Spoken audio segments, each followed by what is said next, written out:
ಸಿಂಧು ದೀನಬಂಧು ಜಗತ್ಪತೆ ಗೋಪೇಶ ಗೋಪಿಕಾ ಕಾಂತ ರಾಧಾ ಕಾಂತ ನಮೋಸ್ತುತೆ ತಪ್ತ ಕಾಂಚನ ಗೌರಾಂಗಿ ರಾಧೆ ವೃಂದಾವನೇಶ್ವರಿ ವೃಷಭಾನುಸುತೆ ದೇವಿ ಪ್ರಣಮಾಮಿ ಹರಿಪ್ರಿಯೆ ವಾಂಛಾಕಲ್ಪತರುಭ್ಯಶ್ಚ ಕೃಪಾ ಸಿಂಧುಭ್ಯ ಏವ ಚ ಪತಿತಾನಾಂ ಪಾವನೇಭ್ಯೋ ವೈಷ್ಣವೇಭ್ಯೋ ನಮೋ ನಮಃ नमः ॐ विष्णुपादाय कृष्णप्रेष्ठाय भूतले श्रीमते भक्तिवेदान्त स्वामिनिति नामिने नमस्ते सारस्वती देवे गौरवाणी प्रचारिणे निर्विशेषशून्यवादी पाश्चात्यदेशतारिणे श्रीकृष्णा चैतन्या प्रभुनित्यानन्द श्री अद्वैता गदाधरा श्रीवासादि गौरभक्तवृन्दा हरे कृष्णा कृष्णा कृष्णा हरे हरे हरे राम राम राम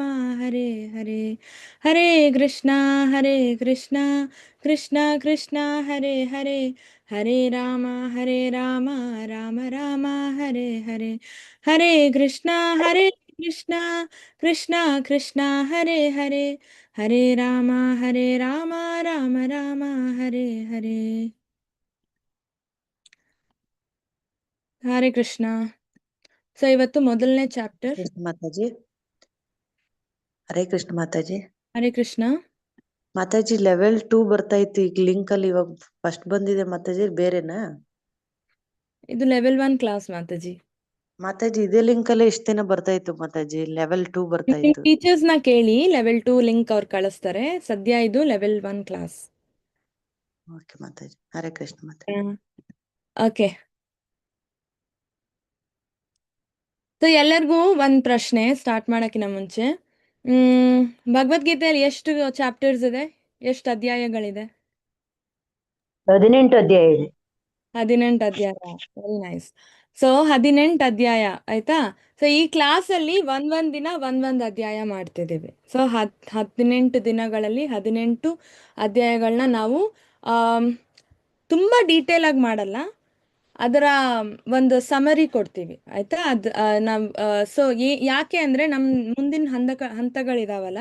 ಸೊ ಲೆವೆಲ್ 2 ಇದೆ, ಲೆವೆಲ್ 3 ಇದೆ, ಲೆವೆಲ್ 4 ಇದೆ, ಆಮೇಲೆ ಭಕ್ತಿಶಾಸ್ತ್ರಿ ಇದೆ, ಭಕ್ತಿ ವೈಭವ್ ಇದೆ. ಸೊ ಡಿಗ್ರಿಗಳಿದಾವೆ.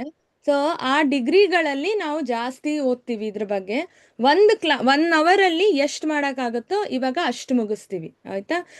ಯಾಕಂದ್ರೆ ಎಲ್ಲಾನು ಒಟ್ಟಿಗೆ ಮಾಡಿದ್ರೆ ನಮ್ಗೇನು ಅರ್ಥ ಆಗಲ್ಲ. ಸೊ ನಾವು ಹಂತವಾಗಿ ಕಲಿತೀವಿ. ಓಕೆ.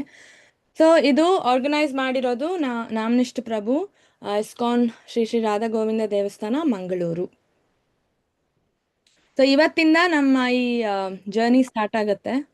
ಭಗವದ್ಗೀತೆ 18 ದಿನಗಳಲ್ಲಿ 18 ಚಾಪ್ಟರ್ಸ್, 18 ಅಧ್ಯಾಯಗಳು, 18 ಪಾಠಗಳು, ರೈಟ್. ಸೊ ನಮ್ಮ ಜೀವನದಲ್ಲಿ ನಾವು ಹೆಂಗೆ ಅಳವಡಿಸ್ಕೊತೀವಿ, ಹೆಂಗೆ ಅಳವಡಿಸ್ಕೋಬಹುದು, ನಾವು ಹೆಂಗೆ ಸಕ್ಸಸ್ಫುಲ್ ಆಗಬಹುದು, ಎಲ್ಲಾನು ಕಲಿತೀವಿ ಇದರಲ್ಲಿ ಆಯ್ತಾ. ಸೊ ಮೇನ್ ಇದರಲ್ಲಿ ನಾವೇನು ಎಕ್ಸ್ಪೆಕ್ಟ್ ಮಾಡ್ಬೋದು, ನೀವು ಏನು ಕಲಿಬೋದು ಅಂದರೆ, ಕೃಷ್ಣ ಏನೇನು ಹೇಳಿದಾನಲ್ಲ ಅರ್ಜುನನ್ಗೆ, ಅದನ್ನ ನಮ್ಮ ಜೀವನದಲ್ಲಿ ನಾವೇಗ ಅಳವಡಿಸ್ಕೋಬಹುದು ಆಯ್ತಾ. ನಾವೇಗ ಅಳವಡಿಸ್ಕೊಂಡು ನಾವು ಹೇಗೆ ಸಕ್ಸಸ್ಫುಲ್ ಆಗ್ಬೋದು, ಇದು ಮೇನ್ ಥಿಂಗ್ ಆಯ್ತಾ. So will begin. ಸೊ ಇವ್ರು ಯಾರು ಫೋಟೋದಲ್ಲಿ ಕಾಣಿಸ್ತಿದಾರಲ್ಲ, ಇವ್ರು ಯಾರು? ಶ್ರೀಲಾ ಪ್ರಭುಪಾದ್, ರೈಟ್. ಯಾರು ಇವ್ರು, ಏನ್ ಮಾಡಿದ್ದಾರೆ ಶ್ರೀಲಾ ಪ್ರಭುಪಾದ್ ಅವರು? ಹರೇ ಕೃಷ್ಣ ಮಾತಾಜಿ. ಒಂದ್ ನಿಮಿಷ ಮಾತಾಜಿ. ಹರೇ ಕೃಷ್ಣ. ಶಿಲ್ಪಾ ಎನ್ ಮಾತಾಜಿ, ಸವಿತಾ ಬೇವಿ ಮಾತಾಜಿ, ಮತ್ತೆ ಸವಿತಾ ಸೀಕೆ ಮಾತಾಜಿ. ನೀವು L2 ಗೆ ಬನ್ನಿ. ಮಾತಾಜಿ ಲಿಂಕ್ ಚೇಂಜ್ ಆಗಿದೆ ಮಾತಾಜಿ. ಕಳಿಸಿ ಮಾತಾಜಿ ಲಿಂಕ್ ನ. ಓಕೆ ಮಾತಾಜಿ. ಇವತ್ತಿನಿಂದ ಲಿಂಕ್ ಚೇಂಜ್ ಆಗಿದೆ. L2 ಕ್ಲಾಸ್ ನವರು L2 ಗೆ ಬನ್ನಿ. ಚರಿಷ್ಯಾ ಮಾತಾಜಿ, ಶಿಲ್ಪಾ ಎನ್ ಮಾತಾಜಿ, ಸವಿತಾ ಬೇವಿ ಮಾತಾಜಿ, ಸೀಕೆ ಮಾತಾಜಿ. ನಮ್ಮ ಲಿಂಕ್ ಸಿಕ್ಕಿಲ್ಲ. ಲಿಂಕ್ ಗ್ರೂಪ್ ಅಲ್ಲಿ ಹಾಕಿದ್ದೇವೆ ಮಾತಾಜಿ. ಓಕೆ ಮಾತಾಜಿ, ಥ್ಯಾಂಕ್ ಯು ಮಾತಾಜಿ. ನೋಡಿ ಗ್ರೂಪ್ ನೋಡಿ, L2 ಗ್ರೂಪ್ ನೋಡಿ. L2 ಗ್ರೂಪ್ ಅಲ್ಲಿ ಲಿಂಕ್ ಹಾಕಿದ್ದೇವೆ, ನೀವು L2 ಗೆ ಬನ್ನಿ.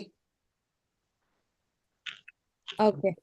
ಹರೇ ಕೃಷ್ಣ. ಸೊ ಎಲ್ಲ ಲೆವೆಲ್ 2 ಅಲ್ಲಿರೋರು ಗ್ರೂಪ್ ಅಲ್ಲಿ ಲಿಂಕ್ ಇದೆ, ದಯವಿಟ್ಟು ಚೆಕ್ ಮಾಡಿ ನೀವು ಅದಕ್ಕೆ ಹೋಗ್ಬೋದು. ಮೊದಲನೇ ಸರ್ತಿ ಅಟೆಂಡ್ ಮಾಡ್ತಿರೋರು ಇಲ್ಲೇ ಅಟೆಂಡ್ ಮಾಡಿ, ಇದು level 1 class.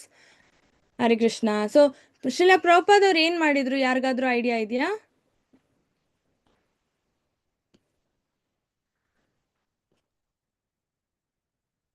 S, Hare Krishna. Krishna Sindhu ಹರೇ ಮಾತಾಜಿ. ಕೃಷ್ಣ ರಾಧೆ. ವೆಸ್ಟರ್ನ್ ಕಂಟ್ರಿಗೆ ಹೋಗಿ ಅವರು ಅಲ್ಲಿ ಎಲ್ಲಾರ್ಗು ಪ್ರೀಚ್ ಮಾಡಿ ಅಂತ ಸ್ಟಾರ್ಟ್ ಮಾಡಿಸಿದ್ರು. ಅಂಡ್ ಹರೇ ಕೃಷ್ಣ ಮಂತ್ರದ ಪವರ್ ಏನು ಅಂತ ತಿಳಿಸ್ಕೊಟ್ರು ಇಡೀ ಜಗತ್ತಿಗೆ. ಹರಿ ಬೋಲ್, ಎಕ್ಸಾಕ್ಟ್ಲಿ. ಸೊ ವೆಸ್ಟರ್ನ್ ಕಂಟ್ರಿ ಅಂದ್ರೆ ಎಲ್ಲ ಪಾಶ್ಚಾತ್ಯ ದೇಶಕ್ಕೆ ಹೋಗಿ ಅಲ್ಲಿ ಏನು ಅಂದ್ರೆ ಕೃಷ್ಣ ಯಾರು ಅಂತ ಕೂಡ ಗೊತ್ತಿಲ್ಲ ಜನಕ್ಕೆ. ಇಲ್ಲಿ ಇಂಡಿಯಾದಲ್ಲಿ ಅಟ್ಲೀಸ್ಟ್ ಕೃಷ್ಣ ಯಾರು ಅಂತ ಗೊತ್ತಿದ್ದಾರೆ, ಅಲ್ಲಿ ಕೃಷ್ಣ ಯಾರು ಅಂತ ಕೂಡ ಗೊತ್ತಿಲ್ಲ. ಕೃಷ್ಣ ದೇವ್ರು ಅಂತ ಕೂಡ ಗೊತ್ತಿಲ್ಲ, ದೇವ್ರಿದ್ದಾರೆ ಅಂತ ಕೂಡ ಗೊತ್ತಿಲ್ಲ.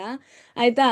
ಅಂಥ ಕಡೆ ಹೋಗಿ ಅವರು ಕುಡಿತಾ, ನಾವು ಅನ್ನ ಹೆಂಗ್ ತಿಂತೀವಿ ಅವರು ಕುಡಿತಾ ಇದ್ರು ಅಲ್ಲಿ, ಅಷ್ಟು ಆ ಥರ ಇದ್ರು ಅಮೆರಿಕ ಜನ ಅಲ್ವಾ. ನಾವು ಟಿವಿ ಹೆಂಗ್ ನೋಡ್ತೀವಿ ಇಲ್ಲಿ, ಅಲ್ಲಿ ಸ್ಮೋಕಿಂಗ್ ಆ ಥರ ಇತ್ತು. ಸ್ಮೋಕಿಂಗ್ ಮಾಡಿಲ್ಲ ಅಂದ್ರೆ ದಿನಾನೇ ಆಗಲ್ಲ, ಕುಡ್ದಿಲ್ಲ ಅಂದ್ರೆ ತಿಂದಿರೋ ಅನ್ನ ಹೊಟ್ಟೆಲ್ ಕೂಡ ಇಳಿಯಲ್ಲ. ಆ ಥರ ಜನರಿಗೆ ಪ್ರಭುಪಾದ್ ಹೋಗಿ ಅಷ್ಟು ಪೇಷನ್ಸ್ ತಗೊಂಡು ತಾಳ್ಮೆಯಿಂದ ಕೃಷ್ಣ ಯಾರು ಅಂತ ಹೇಳ್ಕೊಟ್ರು, ಹರೇ ಕೃಷ್ಣ ಮಹಾಮಂತ್ರನ ಸ್ಪ್ರೆಡ್ ಮಾಡಿದ್ರು ಅಲ್ವಾ. ಎಲ್ಲರಿಗೂ ಗೊತ್ತಾಯ್ತು. ಅವರು ಇನ್ಫ್ಯಾಕ್ಟ್ ಅವರಿಂದ ನಾವು ಕಲಿಯಕ್ಕೆ ಸ್ಟಾರ್ಟ್ ಮಾಡಿದ್ವಿ. ಇಲ್ಲಿ ಪ್ರಭುಪಾದ್ ಅವರು ಹರೇ ಕೃಷ್ಣ ಮಹಾಮಂತ್ರ ಬಗ್ಗೆ ಹೇಳಿದಾಗ ಯಾರು ಕೇಳಲಿಲ್ವಂತೆ. ಓ, ಕೃಷ್ಣನ್ ಬಗ್ಗೆ ನೀವೇನು ಹೇಳ್ತೀರಾ, ನನಗೆ ಚಿಕ್ಕ ವಯಸ್ಸಿಂದ ಗೊತ್ತು, ನಾವು ಹುಟ್ಟಾಗಿಂದ ಕೃಷ್ಣ ಕೃಷ್ಣ ಅನ್ಕೊಂಡೇ ಬದುಕಿದ್ದೀವಿ ಅಂತ ಹೇಳಿದ್ರಂತೆ. ಸೊ ಯಾರು ಕೇಳಲಿಲ್ಲ. ಆದರೆ ಪ್ರಭುಪಾದ್ ಅವ್ರು ಯಾಕೆ ಇಲ್ಲಿ ಹೇಳಕ್ ಹೋದ್ರು ಕೃಷ್ಣನ್ ಬಗ್ಗೆ ಅಂದ್ರೆ, ಜನಕ್ಕೆ ಸರಿಯಾಗಿ ಗೊತ್ತಿಲ್ಲ, ಶಾಸ್ತ್ರ ಓದಿಲ್ಲ ಯಾರು. ಸುಮ್ಮನೆ ಅವ್ರ ಪಾಡಿಗೆ ಅವರು ಏನೇನು ಗೊತ್ತೋ ಹೆಂಗೆ ಗೊತ್ತೋ ಹಂಗೆ ಪೂಜೆ ಮಾಡ್ಕೊಂಡು ಹೋಗ್ತಿದ್ದಾರೆ. ಸೊ ಪ್ರಭುಪಾದ್ ಏನ್ ಮಾಡ್ಬೇಕು ಅನ್ಕೊಂಡ್ರು, ಎಲ್ಲಾನು ಸರಿ ದಾರಿ ತಗೊಂಡ್ ಬರ್ಬೇಕು ಅಂತ ಅನ್ಕೊಂಡ್ರು. ಆಯ್ತಾ? ಸೊ ಅದಕ್ಕೆ ಅವರು ಶಾಸ್ತ್ರದ ಜೊತೆ ಎಲ್ಲರಿಗೂ ಹೇಳ್ಬೇಕು, ಹೇಳ್ಬೇಕು, ನೀವು ಕೃಷ್ಣನ ದೇವಸ್ಥಾನದಲ್ಲಿ ಎಷ್ಟು ಪೂಜೆ ಮಾಡಿದ್ರು ಕೃಷ್ಣ ಒಲಿಯಲ್ಲ. ಕೃಷ್ಣನ್ ಒಲಿಸ್ಕೊಳ್ಳೋದು ಹೇಗೆ, ಹರೇ ಕೃಷ್ಣ ಜಪ ಮಾಡ್ಬೇಕು, ಹರೇ ಕೃಷ್ಣ ಮಹಾಮಂತ್ರದ ಪವರಿಂದ ಮಾತ್ರ ಕೃಷ್ಣನ್ ಒಲಿಸ್ಕೊಳಕ್ ಸಾಧ್ಯ. ಇದನ್ನೇ ಹೇಳಿ ಸಾರಕ್ ಹೊರಟ್ರು, ಆದ್ರೆ ಯಾರು ಕೇಳಕ್ ರೆಡಿ ಇರ್ಲಿಲ್ಲ. ಸೊ ಅವ್ರೇನ್ ಮಾಡಿದ್ರು, ಇಲ್ಲಿ ಜನ ಕೇಳಿಲ್ಲ ಅಂದ್ರೆ ಏನಾಯ್ತು, ನಾನು ಪಾಶ್ಚಾತ್ಯ ಕಂಟ್ರಿಗೆ ಹೋಗ್ತೀನಿ, ಅಲ್ಲಿ ಅವರ ಗುರು ಆದೇಶ ಆಗಿತ್ತು. ಸೊ ಅವ್ರು ಅಲ್ಲಿ ಹೋದ್ರು, ಅಲ್ಲಿ ಸ್ಟಾರ್ಟ್ ಮಾಡಿದ್ರು ಸಾರಕ್ಕೆ. ಅಲ್ಲಿ ಎಲ್ರೂ ಕೇಳಿದ್ರು, ಕುಡಿಯೋರು, ನಾನ್ ವೆಜ್ ತಿನ್ನೋರು, ಎಲ್ಲರೂ ಸ್ಟಾರ್ಟ್ ಮಾಡಿದ್ರು. ಇವ್ರು ಪ್ರಭುಪಾದ್ ಅವ್ರು ಹೇಳಿರೋ ಮಾತನ್ನ ರೆಸ್ಪೆಕ್ಟಿಂದ ತಗೊಂಡು ಫುಲ್ಲು ಮರ್ಯಾದೆ ಕೊಟ್ಟು ಎಲ್ಲರೂ ಸ್ಟಾರ್ಟ್ ಮಾಡಿದ್ರು ಹರೇ ಕೃಷ್ಣ ಮಹಾಮಂತ್ರ ಜಪ ಮಾಡಕ್ಕೆ. ಅವಾಗ ಏನಾಯ್ತು, ಅವ್ರಿಗೆ ದೇವರ ಅನುಭೂತಿ ಆಯ್ತು. ದೇವರ ಅನುಭೂತಿ ಎಲ್ಲರಿಗೂ ಬರಲ್ಲ. ಕೆಲವರು ಕುತ್ಕೊಂಡು ಮೆಡಿಟೇಷನ್ ಮಾಡ್ತಾರೆ, ಕೆಲವರು ದೇವಸ್ಥಾನಕ್ಕೆ ಹೋಗ್ತಾರೆ, ಕೆಲವರು ಇನ್ನೇನು ಒಳ್ಳೆ ಕೆಲಸ ಮಾಡ್ತಾರೆ, ಹಸ್ತೋರಿಗೆ ಅನ್ನ ಹಾಕ್ತಾರೆ. ಬಟ್ ನಮಗ್ ಬಂದಿಲ್ವಲ್ಲ ದೇವರ ಅನುಭೂತಿ. ಅದು ತುಂಬಾ ಸೂಕ್ಷ್ಮವಾಗಿ ಬರೋದು, ಒಳಗಿಂದ ಬರೋದು. ನಮಗ ಆ ಸಂತೋಷ ಗೊತ್ತಾಗುತ್ತೆ. ಆಯ್ತಾ? ಆದ್ರೆ ಅದು ಆಗ್ತಾ ಇಲ್ಲ ಯಾರಿಗೂ. ಯಾಕೆ ಆಗ್ತಾ ಇಲ್ಲ? ನಾವು ಸರಿ ದಾರಿ ಹೋಗ್ತಾ ಇಲ್ಲ, ಸರಿ ದಾರಿಯಲ್ಲಿ ನಾವು ದೇವರನ್ನ ಒಲಿಸ್ಕೊಳಕ್ಕೆ ಟ್ರೈ ಮಾಡ್ತಾ ಇಲ್ಲ. ಅದೇ ಹರೇ ಕೃಷ್ಣ ಮಹಾಮಂತ್ರ ಜಪ ನಮಗೆ ಹೇಳ್ಕೊಡೋದು. ಆಯ್ತಾ? ಸೊ ಇದನ್ನೇ ಪ್ರಭುಪಾದ್ ಅಲ್ಲಿ ಹೇಳ್ಕೊಟ್ಟು, ತುಂಬಾ ಗ್ಲೋಬಲೈಸೇಷನ್, ಮಾಡರ್ನೈಸೇಷನ್ ಆಯ್ತಲ್ಲ, ಅವಾಗ ಏನಾಯ್ತು, ಎಲ್ಲರೂ ಇಂಡಿಯಾದವರು ಅಮೆರಿಕ ದೇಶದವ್ರನ್ನ ಇಮಿಟೇಟ್ ಮಾಡಕ್ ಸ್ಟಾರ್ಟ್ ಮಾಡಿದ್ರು. ಅವ್ರೇನ್ ಮಾಡ್ತಾರೋ ನಾವು ಅದನ್ನೇ ಮಾಡೋದು. ಒಂದು ಫ್ಯಾಷನ್ ಅಂತ ತಗೊಂಡ್ರು, ಟ್ರೆಂಡ್ ಅಂತ ತಗೊಂಡ್ರು, ಅವ್ರು ಮಾಡೋದನ್ನ ನಾವು ಮಾಡೋಣ ಅಂತ ಅನುಕರಿಸಕ್ ಸ್ಟಾರ್ಟ್ ಮಾಡಿದ್ರು. ಅವಾಗೇನಾಯ್ತು, ಅಲ್ಲಿ ಅವರು ಸೀರೆ ಉಟ್ಟು, ಪಂಚೆ ಉಟ್ಟು ಹರೇ ಕೃಷ್ಣ ಮಹಾಮಂತ್ರ ಜಪ ಮಾಡೋದನ್ನ ನೋಡಿ ಇಂಡಿಯಾದಲ್ಲಿ ಕೆಲವರು ತುಂಬಾ ಇಂಪ್ರೆಸ್ ಆದ್ರು. ಆಯ್ತಾ? ಅವ್ರೇನ್ ಮಾಡ್ತಾರೋ ನಾವು ಅದನ್ನೇ ಮಾಡೋಣ ಅಂತ ಅವರು ಅದನ್ನೇ ಮಾಡಕ್ ಸ್ಟಾರ್ಟ್ ಮಾಡಿದ್ರು. ಸೊ ಇಂಡಿಯಾದಲ್ಲೂ ಅದು ಹಾಗೆ ಹರಡ್ತು. ಇವತ್ತು ಇಂಡಿಯಾದಲ್ಲಿ ಸಹ, ಅಮೆರಿಕದಲ್ಲೂ ಸಹ ಸಾವಿರ ಇಸ್ಕಾನ್ ದೇವಸ್ಥಾನಗಳಿದೆ. ಬೀದಿಗೊಂದಿದೆ, ಇನ್ಫ್ಯಾಕ್ಟ್ ಊರಿಗೊಂದು, ಬೀದಿಗೊಂದು. ರೈಟ್? ಹೆಂಗೆ ಸ್ಟಾರ್ಟ್ ಆಯ್ತು ಇದೆಲ್ಲ? ಇವಾಗ ಒಂದು ನೋಡೋಣಂತೆ. ಇಸ್ಕಾನ್ ಸಂಸ್ಥಾಪಕ ಆಚಾರ್ಯ ಶ್ರೀಮದ್ ಶ್ರೀ ಭಕ್ತಿವೇದಾಂತ ಸ್ವಾಮಿ ಶ್ರೀಲಾ ಪ್ರಭುಪಾದ್. ಸೊ ನಮ್ಮ ಕಂಪ್ಲೀಟ್ ಇವತ್ತೇನಿದೆ ಈ ಕೋರ್ಸ್, ಲೆವೆಲ್ 1 ಕೋರ್ಸ್, ಇದು ಕಂಪ್ಲೀಟ್ಲಿ ಪ್ರಭುಪಾದ್ ಅವರ ಟೀಚಿಂಗ್ಸ್ ಮೇಲೆ ಇದೆ, ಅವರ ಬೋಧನೆಗಳ ಮೇಲೆ ಆಧಾರ ಪಟ್ಟಿದೆ. ಆಯ್ತಾ? ಇದು ಫಸ್ಟ್ ಚಾಪ್ಟರ್, ಅರ್ಜುನ ವಿಷಾದ ಯೋಗ. ಈ ಚಾಪ್ಟರಿಗೆ ಹೋಗಕ್ ಮುಂಚೆ ಒಂದು ಸ್ವಲ್ಪ ನಾವು ಪ್ರಭುಪಾದ್ರ ಬಗ್ಗೆ ಮಾತಾಡೋಣಂತೆ. ಸೊ ಅವ್ರು ಏನಾಯ್ತು, ಅವರ ಫಸ್ಟ್ ಇಸ್ಕಾನ್ ಸೆಂಟರ್ ಹೇಗೆ ಸ್ಟಾರ್ಟ್ ಮಾಡಿದ್ರು ಅನ್ನೋದ್ರ ಬಗ್ಗೆ ಒಂದು ಚಿಕ್ಕ ಕತೆ. ಏನ್ ಮಾಡಿದ್ರು ಅವರು, ನಾವೆಲ್ಲ ಇವಾಗಾಗ್ಲೇ ಗೊತ್ತಿರೋ ಹಾಗೆ ಅವರು ಅಮೆರಿಕಾಗ್ ಹೋಗಿದ್ದಾರೆ. ಯಾವಾಗ 70 ವರ್ಷ ಇರೋವಾಗ, 69 ಇಯರ್ಸ್ ಇತ್ತು ಅವ್ರಿಗೆ. 69 ವರ್ಷ ಅವರು ನಮ್ಮನೇಲಿ ಯಾರಾದ್ರೂ ತಾತ ಇದ್ರೆ, ಅಜ್ಜಿ ಇದ್ರೆ 64 ವರ್ಷ 70 ವರ್ಷ ಆ ಥರ ಆಗಿದ್ರೆ ನಾವೇನ್ ಮಾಡ್ತೀವಿ, ನೀವು ರೆಸ್ಟ್ ತಗೊಳ್ಳಿ, ನಿಮ್ಗೆ ಏನೇನ್ ಬೇಕು ನಾವು ಕೊಡ್ತೀವಿ ಅಂತ ಅವ್ರನ್ನ ತುಂಬಾ ಚೆನ್ನಾಗಿ ನೋಡ್ಕೋತೀವಿ. ಆಚೆ ಎಲ್ಲೂ ಹೋಗಕ್ ಬಿಡಲ್ಲ ಯಾರ್ ಸಪೋರ್ಟ್ ಇಲ್ದಂಗೆ. ಆದ್ರೆ ಇವ್ರೇನ್ ಮಾಡಿದ್ರು, ಇವ್ರು 70 ವರ್ಷ ಇರುವಾಗ ಒಬ್ರೇ ಒಬ್ರೇ ಶಿಪ್ಪಲ್ಲಿ ಹೋದ್ರು ಅಮೆರಿಕಾಗೆ. ಯಾರೂ ಇಲ್ಲ, ಬುಕ್ಸ್ ಹೊತ್ಕೊಂಡು ಹೋದ್ರು. ಗೊತ್ತಾ, ಶ್ರೀಮದ್ ಭಾಗವತಂ ಒಂದೊಂದ್ ಶ್ರೀಮದ್ ಭಾಗವತಂ ಕ್ಯಾಂಟು ಇಷ್ಟಿಷ್ಟು ದಪ್ಪ ಇದೆ, ಹೊತ್ಕೊಳಕೆನೆ ಏನೋ ಹೆವಿ ಇದೆ ಅದು. ಆದ್ರೆ ಇವರು ಅದನ್ನ ತಗೊಂಡು ಒಂದು ಸೂಟ್ ಕೇಸಲ್ಲಿ ಬ್ರೀಫ್ ಕೇಸಲ್ಲಿ ಇಟ್ಕೊಂಡು, ಒಬ್ರೇ ಟೈಪ್ ರೈಟರ್ ಇಟ್ಕೊಂಡು, ಅವ್ರಿಗೆ ಏನೇನ್ ಬೇಕು ಅವ್ರ ಬಟ್ಟೆಗಳನ್ನ ಇಟ್ಕೊಂಡು, ಅಷ್ಟು ದೊಡ್ಡ ಲಗೇಜ್ನ ಅವ್ರೊಬ್ರೇ ಹೊತ್ಕೊಂಡು ಶಿಪ್ಪಲ್ಲಿ ಹೋದ್ರು. ಅಂದ್ರೆ ಎಷ್ಟು ದಿನ ತಗೊಳುತ್ತೆ ಇಲ್ಲಿಂದ ಶಿಪ್ಪಲ್ಲಿ ಅಮೆರಿಕಾಗ್ ಹೋಗ್ಬೇಕಂದ್ರೆ, ಯೋಚನೆ ಮಾಡಿ ಅಲ್ವಾ. ಆಮೇಲೆ ಅಲ್ಲಿ ಹೋಗಿ ಯಾರು ಅವ್ರ ಮಾತು ಕೇಳಲಿಲ್ಲ. ಫಸ್ಟಿಗೆ ಅವರೇ ಹೋಗಿ ಹರೇ ಕೃಷ್ಣ ಮಹಾಮಂತ್ರದ ಬಗ್ಗೆ ಹೇಳ್ಬೇಕಾದ್ರೆ ಯಾರು ಕೇಳಲಿಲ್ಲ. ಎಲ್ಲರೂ ಹೋಗು, ನೀನ್ ಯಾರು ಹೇಳಕ್ಕೆ, ಹಾಗೆ ಹೀಗೆ ಅಂತ ಹೇಳಿದ್ರು. ಆಮೇಲೆ ಅವ್ರೇನ್ ಮಾಡಿದ್ರು, ಆಯ್ತು ಯಾರು ಕೇಳ್ದಿದ್ರು ಪರವಾಗಿಲ್ಲ ಅಂತ ಅವ್ರೊಂದ್ ಪಾರ್ಕ್ಗೆ ಹೋದ್ರು, ಮರದ್ ಕೆಳಗ್ ಕೂತ್ಕೊಂಡ್ರು, ಹರೇ ಕೃಷ್ಣ ಮಹಾಮಂತ್ರ ಜೋರಾಗಿ ಕೀರ್ತನ್ ಮಾಡಿದ್ರು. ಇವಾಗ ನಮ್ ಜ್ಯೋತೇಶ್ವರಿ ಮಾತಾಜಿ ಮಾಡಿದ್ರಲ್ಲ ಕ್ಲಾಸಿಗೆ ಮುಂಚೆ, ಎಷ್ಟ್ ಜನ ಕೇಳಿದ್ರೋ ಗೊತ್ತಿಲ್ಲ, ಆದ್ರೆ ಅವ್ರ ತರ ಜೋರಾಗಿ ಕೀರ್ತನೆ ಸ್ಟಾರ್ಟ್ ಮಾಡಿದ್ರು, ಜೋರಾಗಿ ಮಾಡಿದ್ರು. ಆಯ್ತಾ, ತರತರದ ಟ್ಯೂನ್ಸ್ ಅಲ್ಲಿ ಜೋರಾಗಿ ಕೀರ್ತನೆ ಮಾಡಿದ್ರು, ತಾಸುಗಟ್ಲೆ ಮಾಡಿದ್ರು. ಅವಾಗ ಎಲ್ಲರೂ ಜನ ನಿಂತ್ಕೊಳ್ಳೋದ್ರು, ಟ್ರಾಫಿಕ್ ಜಾಮ್ ಆಗ್ತಾ ಇತ್ತು, ಎಲ್ಲರೂ ನಿಂತು ನೋಡೋರು ಏನಿದು ಅಂತ. ಕೆಲವರು ಸಂಗೀತಕ್ಕೆ ಅಟ್ರಾಕ್ಟ್ ಆಗಿ ಬರ್ತಿದ್ರು, ಕೀರ್ತನೆ ಅಂದ್ರೆ ಸಂಗೀತ ಇರುತ್ತಲ್ಲ ಅದಕ್ಕೆ ಅಟ್ರಾಕ್ಟ್ ಆಗಿ ಬಂದ್ರು. ಇನ್ ಕೆಲವರು ಅಯ್ಯೋ ಪಾಪ ಯಾರೋ ವೃದ್ಧರು ಮಾಡ್ತಿದ್ದಾರೆ, ಪಾಪ ವಯಸ್ಸಿಗೆ ಮರ್ಯಾದೆ ಕೊಟ್ಟು ಬಂದ್ರು. ಇನ್ ಕೆಲವರು ಕ್ಯೂರಿಯಾಸಿಟಿ, ಏನಿದು ಅರ್ಥ ಮಾಡ್ಕೊಳ್ಳೋಣಂತೆ, ಯಾವ ಮಂತ್ರ ಇದು, ಯಾವ ಇದು ಭಜನೆ ಇದು, ನಾನು ಯಾವತ್ತು ಕೇಳೇ ಇಲ್ಲ ಅಂತ ಬಂದ್ರು. ಇನ್ ಕೆಲವರು ಪ್ರಭುಪಾದವರು ಇದು ಬಾರಿಸ್ತಿದ್ರು, ಮೃದಂಗಂ ಬಾರಿಸ್ತಿದ್ರು ಕೀರ್ತನೆ ಮಾಡೋವಾಗ, ಆ ಮೃದಂಗಕ್ಕೆ ಅಟ್ರಾಕ್ಟ್ ಆಗಿ ಬಂದ್ರು. ತಾಳ ಹಾಕ್ತಿದ್ರು, ಅದಕ್ಕೆ ಅಟ್ರಾಕ್ಟ್ ಆಗಿ ಬಂದ್ರು. ಆಯ್ತಾ. ಸೊ ಬೇರೆ ಬೇರೆ ಜನ ಬೇರೆ ಬೇರೆ ವಿಷಯಕ್ಕೆ ಅಟ್ರಾಕ್ಟ್ ಆಗಿ ಬಂದ್ರು. ಆದ್ರೆ ಗೋಲ್ ಒಂದೇ, ಗುರಿ ಒಂದೇ, ಹರೇ ಕೃಷ್ಣ ಮಹಾಮಂತ್ರ ಜಪ ಮಾಡೋದೇ ಆಯ್ತು ಅವರ ಗುರಿ ಅಲ್ವಾ. ಸೊ ಹೀಗೆ ಬಂದ್ರು, ಅವರ ಪ್ರಭುಪಾದವ್ರ ಸರ್ಕಲ್ ಬೆಳೀತು, ಜಾಸ್ತಿ ಜನ ಶಿಷ್ಯಂದ್ರು ಸಿಕ್ರು. ಒಬ್ರು ಕೂಡ ಇರ್ಲಿಲ್ಲ, ಒಬ್ರೇ ಹೋಗಿದ್ದು ಪ್ರಭುಪಾದ್ ಒಬ್ರೇ, ಅವ್ರಿಗೊಬ್ರು ಸಪೋರ್ಟ್ ಇರ್ಲಿಲ್ಲ. 40 ರೂಪಾಯಿ ತಗೊಂಡ್ ಹೋದ್ರು ಅವರು, ಬರೋವಾಗ 40 ಲಕ್ಷ ರೂಪಾಯಿ ತಗೊಂಡ್ ಬಂದ್ರು. ಇಲ್ಲಿ ಇಸ್ಕಾನ್ ಬೃಂದಾವನ್ ಆಗಿರ್ಲಿ, ಇಸ್ಕಾನ್ ಮಾಯಾಪುರ್ ಆಗಿರ್ಲಿ, ತುಂಬಾ ಕಡೆ ಇಸ್ಕಾನ್ ಸ್ಥಾಪನೆ ಮಾಡಿದ್ರು. ಫಸ್ಟ್ ಇಸ್ಕಾನ್ ಸೆಂಟರ್ ನ್ಯೂಯಾರ್ಕ್ ಅಲ್ಲಿ ಆಯ್ತು, ರೈಟ್. ಫಸ್ಟ್ ಇಸ್ಕಾನ್ ಸೆಂಟರ್, ನನಗೊಂದು ಪಾರ್ಕ್ ಹೇಳಿದ್ನಲ್ಲ, ಅದು ನ್ಯೂಯಾರ್ಕ್ ಅಲ್ಲೇ ಹತ್ರದಲ್ಲಿ ಒಂದು ಬಾಡಿಗೆ ಶಾಪ್ ಇತ್ತು. ಆ ಶಾಪ್ನ ಇವ್ರು ತಗೊಂಡು ಇವ್ರು ಅದನ್ನ ದೇವಸ್ಥಾನ ಕನ್ವರ್ಟ್ ಮಾಡಿದ್ರು. ಅದು ಫಸ್ಟ್ ಇಸ್ಕಾನ್ ಸೆಂಟರ್ ನಮ್ಮ ಇದರಲ್ಲಿ. ಸೊ ಹಾಗೆ ಫಸ್ಟ್ ಇಸ್ಕಾನ್ ಸೆಂಟರ್ ಆಗಿದ್ದು. ಸೊ ಇದ್ರ ಬಗ್ಗೆ ಫಸ್ಟ್ ಇಸ್ಕಾನ್ ಸೆಂಟರ್ ಇಂದ ಇವತ್ತು ಎಷ್ಟೊಂದು ಇಸ್ಕಾನ್ ಬೆಳೆದಿದೆ. ಸೊ ಇದಕ್ಕೆಲ್ಲ ನಮ್ಮ ಶಿಲಾ ಪ್ರಭುಪಾದ್ ಅವರೇ ಅವ್ರು ಮಾಡಿರೋ ಆ ಪರಿಶ್ರಮನೇ ಕಾರಣ. ಸೊ ಇವತ್ತು ಫಸ್ಟ್ ಅಧ್ಯಾಯ ಅರ್ಜುನ ವಿಷಾದ ಯೋಗ. ಸೊ ವಿಷಾದ ಅಂದ್ರೆ ದುಃಖ ಅಲ್ವಾ. ಸೊ ದುಃಖದಿಂದ ಕೃಷ್ಣನ್ ಒಲಿಸ್ಕೊಂಡ ಅರ್ಜುನ. ಸೊ ಇದು ಚಾಪ್ಟರ್ನ ಸಾರಾಂಶ. ಆಯ್ತಾ. ನಾವೆಲ್ಲ ಏನ್ ಅನ್ಕೋತೀವಿ, ಏನೋ ಒಂದು ದೊಡ್ಡ ಪೂಜೆ ಮಾಡಿದ್ರೆ, ಹೋಮ ಮಾಡಿದ್ರೆ ಕೃಷ್ಣ ಒಲಿತಾನೆ. ಇಲ್ಲ, ನಮ್ಮ ಇಮೋಷನ್ಸ್ಗೆ ಸ್ಪಂದಿಸ್ತಾನೆ ಕೃಷ್ಣ. ನಮ್ಮ ಕೋಪ ಆಗಿರ್ಲಿ, ದುಃಖ ಆಗಿರ್ಲಿ, ಅಳು ಆಗಿರ್ಲಿ, ನಗು ಆಗಿರ್ಲಿ, ನಾವ್ ಯಾವಾಗ ಕೃಷ್ಣನ ಮೈಂಡಲ್ಲಿ ಇಟ್ಕೊಂಡು ನಮ್ಮ ಜೀವನ ಮಾಡ್ತೀವೋ, ನಮ್ಮ ಎಲ್ಲಾ ಇಮೋಷನ್ಸ್ಗೆ ಅವನ್ ಸ್ಪಂದಿಸ್ತಾನೆ. ಆ ಯೋಗ ಅಂದ್ರೆ ದೇವ್ರ ಜೊತೆ ಕನೆಕ್ಟ್ ಆಗೋದು ಅಲ್ವಾ. ಯೋಗ ಅಂದ್ರೆ ಕನೆಕ್ಟ್ ಆಗೋದು. ಈಗ ಅರ್ಜುನ ಫಸ್ಟ್ ಚಾಪ್ಟರ್ ಅಲ್ಲಿ ಏನ್ ಮಾಡ್ದ, ದುಃಖದಿಂದ ಕನೆಕ್ಟ್ ಆದ ಕೃಷ್ಣನ್ಗೆ. ಹೇಗೆ, ಏನ್ ಮಾಡ್ದ ಅದನ್ನ ನೋಡೋಣಂತೆ ಈಗ. ಸೊ ಇದು ಒಂದು ಓವರ್ ವ್ಯೂ ಚಾಪ್ಟರ್ದು. ಸೊ ಫಸ್ಟ್ ಶ್ಲೋಕದಲ್ಲಿ ಏನಿದೆ, ಫಸ್ಟ್ ಶ್ಲೋಕ ಅಲ್ಲಿ ಭಗವದ್ಗೀತಾ ಸ್ಟಾರ್ಟ್ ಆಗೋದು ಧೃತರಾಷ್ಟ್ರನ ಶ್ಲೋಕದೊಂದಿಗೆ.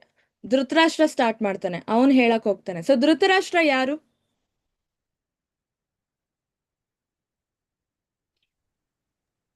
ಎಸ್, ಹರೇ ಕೃಷ್ಣ. ಹರೇ ಕೃಷ್ಣ. ಕೌರವರ ತಂದೆ. ಕೌರವರ ತಂದೆ. ಕೌರವರು ಯಾರು? ಅಂದ್ರೆ ಒಂದ್ ಎರಡು. ಧೃತರಾಷ್ಟ್ರನ ಹಾ, ಅವ್ರ ಮಕ್ಕಳು. ಹೆಸರುಗಳು. ದುರ್ಯೋಧನ, ಹಾ, ಶಾಸನ.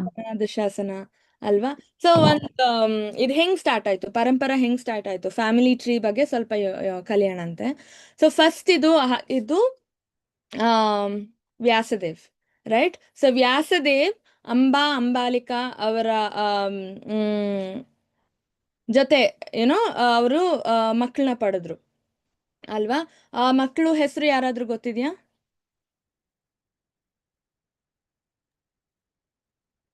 ಹರೇ ಕೃಷ್ಣ. ಕವನ ಮಾತಾಜಿ.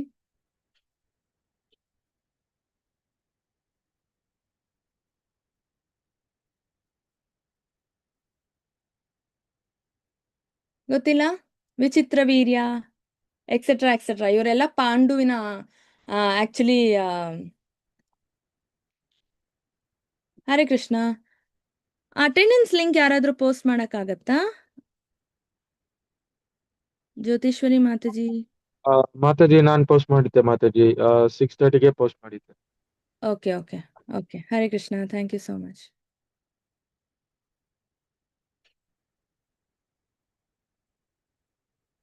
ಓಕೆ.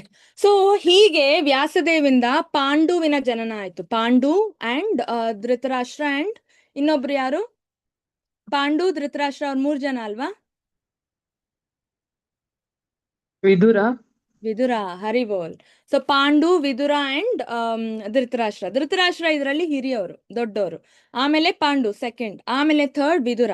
ಆಯ್ತಾ? ಸೊ ಪಾಂಡುವಿಗೆ ಹೆಂಡತಿ ಯಾರು? ಕುಂತಿ ಮಾದ್ರಿ. ಕುಂತಿ ಮಾದ್ರಿ, ವೆರಿ ನೈಸ್, ಹರಿ ಬೋಲ್.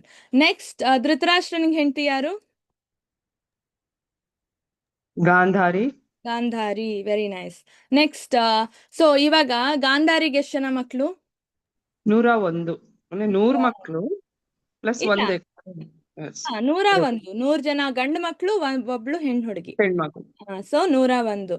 ಆಮೇಲೆ ಈ ಕಡೆ ಕುಂತಿಗೆ ಮಾದ್ರಿಗೆ ಎಷ್ಟು ಜನ ಮಕ್ಕಳು? ಪಾಂಡುಗೆ 5 ಜನ ಮಕ್ಕಳು. ಕುಂತಿಗೆ ಅಂದ್ರೆ ಒಂದು ಕರ್ಣನನ್ನು ಸೇರಿಸಲಿದ್ದರೆ 5 ಜನ ಮಕ್ಕಳು. ಹ್ಮ್.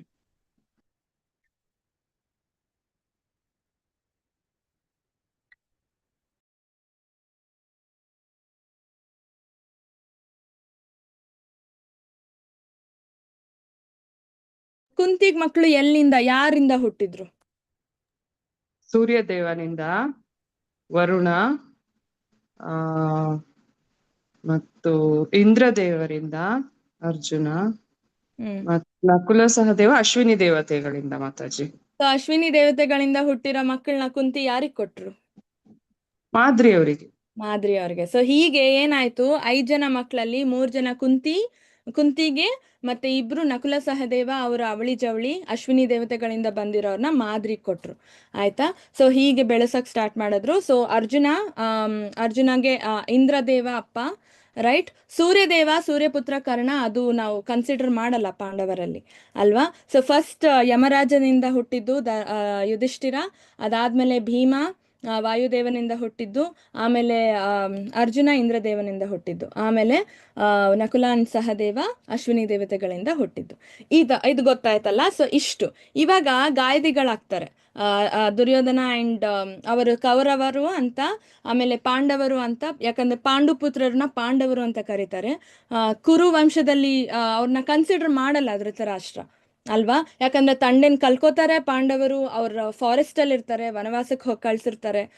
ಸೊ ಏನಂದ್ರೆ ಬರೀ ಜಗಳ. ದುರ್ಯೋಧನ ಅವನಿಗೆ ಆಸ್ತಿ ಬೇಕು ಅಂತ, ಆದ್ರೆ ಹಿರಿಯವನು ಯುಧಿಷ್ಠಿರ ಆಗ್ತಾನೆ. ದುರ್ಯೋಧನನ್ಗಿಂತ ಹಿರಿಯವನು ಯುಧಿಷ್ಠಿರ. ಅವನಿಗೆ ಆಸ್ತಿ ಕೊಡ್ಬೇಕು, ಅವನಿಗೆ ರಾಜ್ಯ ಕೊಡ್ಬೇಕು, ಅವನು ರಾಜ ಆಗ್ಬೇಕು. ಆದ್ರೆ ಯುನೋ ಅಟ್ಯಾಚ್ಮೆಂಟ್, ತೀರಾ ಓವರ್ ಅಟ್ಯಾಚ್ಮೆಂಟ್, ಇದು ಈ ಆಸ್ತಿಯೊಂದಿಗೆ ಅಥವಾ ರಾಜ್ಯದೊಂದಿಗೆ, ಅಧಿಕಾರದೊಂದಿಗೆ ನಾನೇ ರಾಜ ಆಗ್ಬೇಕು, ನನ್ನ ಮಕ್ಕಳೇ ರಾಜ ಆಗ್ಬೇಕು, ಅಲ್ವಾ? ಸೊ ಇದರಿಂದ ಏನಾಯ್ತು, ಆಗಕ್ ಸ್ಟಾರ್ಟ್ ಆಯ್ತು, ಅಲ್ವಾ? ಒಂದಿಷ್ಟು ಅವರಿಗೆ ಅವರ ಅಧಿಕಾರ ಸಿಗ್ಲಿಲ್ಲ ಪಾಂಡವರಿಗೆ, ಅಲ್ವಾ? ಸೊ ಅದು ಹೇಗಾಯ್ತು, ಇವಾಗ ಏನಾಗಿದೆ ಅದು ಅಷ್ಟು ಸೇರಿ ಸೇರಿ ಸೇರಿ ಇವಾಗ ದೊಡ್ಡ ಮಹಾಭಾರತ ಯುದ್ಧ ಆಗಕ್ಕೆ ಕಾರಣ ಆಗಿದೆ ಅಲ್ವಾ? ಯಾಕಂದ್ರೆ ಧೃತರಾಷ್ಟ್ರ ಅವ್ರಿಗೆ ಒಂದು 5 ಇದು ಏನದು 5 ಹಳ್ಳಿಗಳನ್ನ ಕೂಡ ಕೊಡಕ್ ತಯಾರಿಲ್ಲ ರಾಜ್ಯಭಾರ ಮಾಡಕ್ಕೆ. ಆದ್ರೆ ಕ್ಷತ್ರಿಯ ರಾಜ್ಯಭಾರ ಮಾಡ್ಲೇಬೇಕು. ಅವರು ಯಾವ್ದೋ ಒಂದು ಕೆಲಸ ಮಾಡಿ ದುಡಿಯೋದು ಅಥವಾ ಭಿಕ್ಷೆ ಬೇಡಿ ತಿನ್ನೋದಕ್ಕಾಗಲ್ಲ. ಅವರ ಕ್ಷತ್ರಿಯ ಧರ್ಮ ಅವ್ರು ಮಾಡ್ಲೇಬೇಕು. ಅದಕ್ಕೆ ಅವ್ರು ಒಂದ್ ಹಳ್ಳಿನಾದ್ರೂ ಬೇಕು ಅವ್ರಿಗೆ ಅಲ್ವಾ? ಆದ್ರೆ ಇವ್ರು ಕೊಡಲ್ಲ ಅಂತ ಹೇಳ್ತಿರೋದಕ್ಕೆ ಮಹಾಭಾರತ ಯುದ್ಧ ಆಗಕ್ಕೆ ಸ್ಟಾರ್ಟ್ ಆಯ್ತು ಅಲ್ವಾ? ಸೊ ಈ ಶ್ಲೋಕ, ಈ ಚಾಪ್ಟರ್ ಅಲ್ಲಿ ನಾವು ಫಸ್ಟ್ ಧೃತರಾಷ್ಟ್ರ ಮಾತಾಡ್ತಾನೆ. ಏನ್ ಹೇಳ್ತಾನೆ? ಅವನು ಕೇಳ್ತಾನೆ ಏನಾಗ್ತಿದೆ ಯುದ್ಧ ಭೂಮಿಯಲ್ಲಿ, ಕುರುಕ್ಷೇತ್ರದಲ್ಲಿ ಇಬ್ರು ಇದ್ದಾರೆ, ಈ ಕಡೆ ಕೌರವರಿದ್ದಾರೆ, ಆ ಕಡೆ ಪಾಂಡವರಿದ್ದಾರೆ, ಏನಾಗ್ತಿದೆ, ಏನ್ ಮಾಡ್ತಿದ್ದಾರೆ ಯುದ್ಧ ಭೂಮಿಯಲ್ಲಿ ಅಲ್ವಾ? ಸೊ ಅದಾದ್ಮೇಲೆ ದುರ್ಯೋಧನನಿಗೆ ಭಯ ಆಗ್ತಾ ಇದೆ. ಅವನ್ ಎಲ್ಲಿ ಸೋತ್ ಬಿಡ್ತಾನೋ, ಏನಾಗುತ್ತೋ ಯುದ್ಧದಲ್ಲಿ ಅಲ್ವಾ? ಅವನಿಗೆ ತುಂಬಾ ಭಯ ಆಗ್ತಾ ಇದೆ. ಸೊ ಅದು ನೆಕ್ಸ್ಟ್ 2ನೇ ಶ್ಲೋಕದಿಂದ 11ನೇ ಶ್ಲೋಕದವರೆಗೂ ನೋಡ್ತೀವಿ. ಆಮೇಲೆ ಶಂಖನಾದಗಳು, ಎಲ್ಲರೂ ಶಂಖ ಊದ್ತಾರೆ ಯುದ್ಧ ಆರಂಭ ಮಾಡಕ್ ಮುಂಚೆ. ಇಲ್ಲ ಏನೇ ಶುಭ ಕಾರ್ಯ ಆರಂಭ ಮಾಡಕ್ ಮುಂಚೆನೂ ನಾವು ಶಂಖ ಊದ್ತೀವಿ ಅಲ್ವಾ? ಸೊ ಆ ಶಂಖಗಳ ಮೇಲೆ ವಿಶ್ಲೇಷಣೆ ಇದೆ 12ನೇ ಶ್ಲೋಕದಿಂದ 19ನೇ ಶ್ಲೋಕ. ಆಮೇಲೆ 20ನೇ ಶ್ಲೋಕದಿಂದ 27ನೇ ಶ್ಲೋಕ ಏನಿದೆ, ಅರ್ಜುನಂಗೆ ಆಗ್ತಾ ಇಲ್ಲ, ಯುದ್ಧ ಮಾಡಕ್ಕೆ ಆಗ್ತಾ ಇಲ್ಲ, ಅವನಿಗೆ ದುಃಖ ಬರ್ತಾ ಇದೆ ಅಲ್ವಾ? ಅವನ್ ಏನೇನ್ ಮಾಡ್ತಾನೆ ಅದನ್ನೆಲ್ಲ ನೋಡ್ತೀವಿ. ಸೊ ಟೋಟಲ್ 20ನೇ ಶ್ಲೋಕ ಇಂದ 46ನೇ ಶ್ಲೋಕವರೆಗೂ ಅರ್ಜುನ ಯುದ್ಧ ಮಾಡಲ್ಲ ಅಂತ ಹೇಳ್ತಾನೆ, ಕಾರಣಗಳು ಹೇಳ್ತಾನೆ, ಅಳ್ತಾನೆ, ದುಃಖ ಪಡ್ತಾನೆ ಅಲ್ವಾ ಕೃಷ್ಣನ್ ಮುಂದೆ. ಇದೆಲ್ಲ ಮಾಡ್ತಾನೆ, ಇದೆಲ್ಲ ನಾವು ನೋಡ್ತೀವಿ. ದುಃಖದಿಂದ ಕೃಷ್ಣನ್ ಹೆಂಗ್ ಹೊಲಿಸ್ಕೊಂತಾನೆ ಅಂತಾನು ನೋಡ್ತೀವಿ. ಸೊ ಇದು ಹೀಗಿದ್ದಿದ್ದು ಇದು ನಮ್ಮ ಸೀನ್ ಸೆಟಪ್ ಅಲ್ವಾ? ಸೊ ಈ ಒಂದ್ ಕಡೆ ಕೌರವರಿರ್ತಾರೆ, ಒಂದ್ ಕಡೆ ಪಾಂಡವರಿರ್ತಾರೆ, ಮಧ್ಯದಲ್ಲಿ ಅರ್ಜುನ ಮತ್ತೆ ಕೃಷ್ಣ ರಥ ಇರುತ್ತೆ ಆಯ್ತಾ? ಸೊ ಕೃಷ್ಣ ಏನ್ ಮಾಡ್ತಿರ್ತಾನೆ, ಅರ್ಜುನನ್ಗೆ ಏನ್ ಕೆಲಸ ಮಾಡ್ಕೊಡ್ತಾನೆ ಮಹಾಭಾರತದಲ್ಲಿ ಯುದ್ಧ ಟೈಮಲ್ಲಿ? ಸಾರಥಿ, ರಥದ ಸಾರಥಿ ಆಗಿರ್ತಾನೆ ಅಲ್ವಾ? ಸೊ ಯಾರು ಕೃಷ್ಣ ಆಕ್ಚುಲಿ? ದೇವೋತ್ತಮ ಪರಮಪುರುಷ. ದೇವೋತ್ತಮ ಪರಮಪುರುಷ ಹೌದು. ಬಟ್ ಆ ದ್ವಾರಕೆಯ ಒಂದು ದ್ವಾರಕೆಯ ರಾಜ ಅವನು. ರಾಜ ಸಾರಥಿ ಆಗ್ತಾನೆ. ಸಾರಥಿ ಕೆಲಸ ಮಾಡೋದು ಶೂದ್ರರ ಕೆಲಸ ಆಕ್ಚುಲಿ ಅಲ್ವಾ? ಆದ್ರೆ ಇಲ್ಲಿ ಅಷ್ಟು ದೊಡ್ಡ ದೇವೋತ್ತಮ ಪರಮಪುರುಷ, ಅದು ಹೋಗ್ಲಿ, ಅವನು ರಾಜ, ಎಲ್ಲರ ಕಣ್ಣಿಗೆ ಅಟ್ಲೀಸ್ಟ್ ಕಾಣೋದೇನಂದ್ರೆ ಅವನು ದೊಡ್ಡ ರಾಜ ಅಂತ. ಆದ್ರೆ ಅವನು ಶೂದ್ರನ ಕೆಲಸ ಮಾಡ್ತಾನೆ. ಯಾಕೆ? ಅವನ ಫ್ರೆಂಡ್ಗೋಸ್ಕರ. ಅರ್ಜುನ ಅತಿ ಕ್ಲೋಸ್ ಫ್ರೆಂಡ್, ಅವನಿಗೆ ಸ್ನೇಹಿತ ಅಲ್ವಾ? ಸೊ ಆ ಕಾರಣದಿಂದ ಅವನು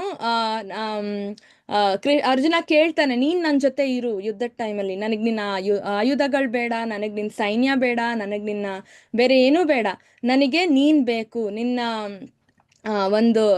ನೀನ್ ನನ್ ಜೊತೆ ಇದ್ರೆ ಸಾಕು ಅಲ್ವಾ? ನೀನ್ ನನ್ ಜೊತೆ ಇದ್ರೆ ನಾನು ಯುದ್ಧನ ನನಗೆ ಅನ್ಸುತ್ತೆ, ಅಟ್ಲೀಸ್ಟ್ ನನಗೆ ಒಂದು ಸಪೋರ್ಟ್ ಇದೆ, ಧರ್ಮ ಯುದ್ಧ ಅಂತ ನನ್ಗೆ ಅನ್ಸುತ್ತೆ.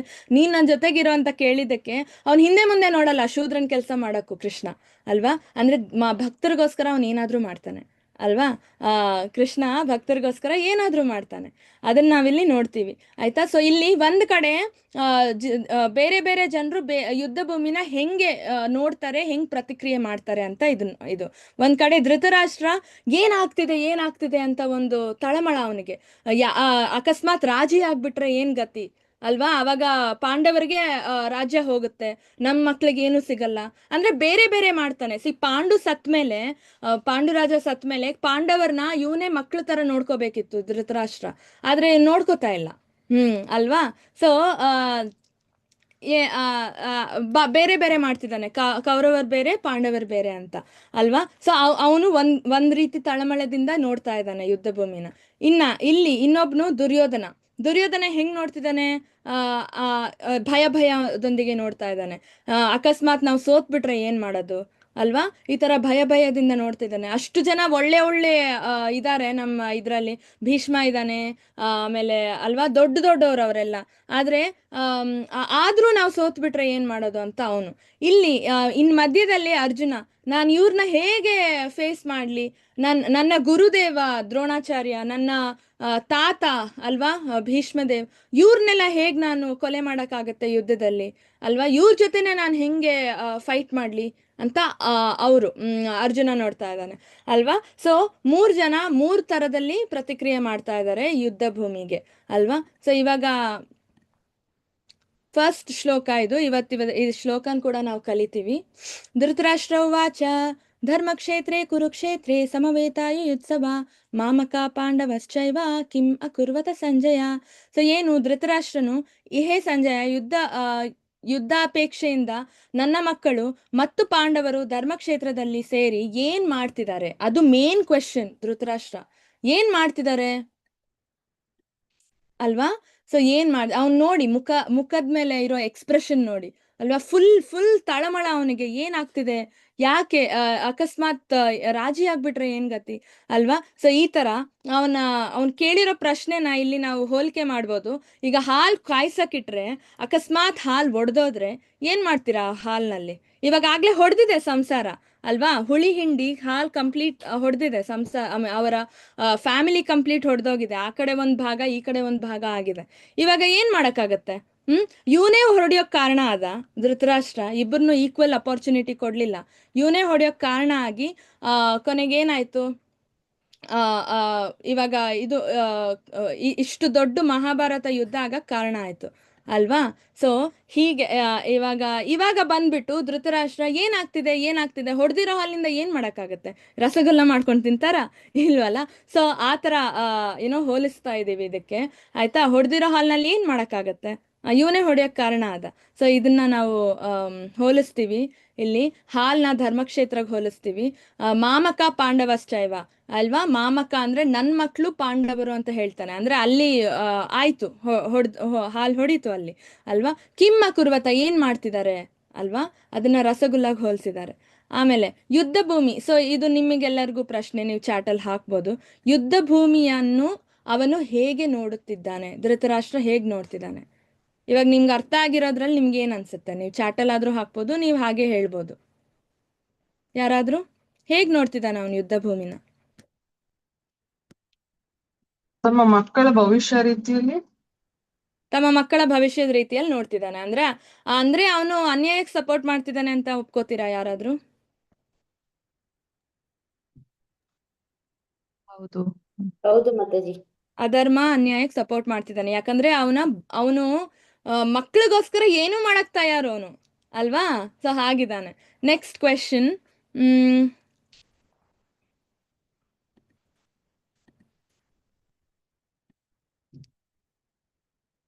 ಧೃತರಾಷ್ಟ್ರನ ಮನಸ್ಥಿತಿ ಹೇಗಿತ್ತು ಅಲ್ವಾ.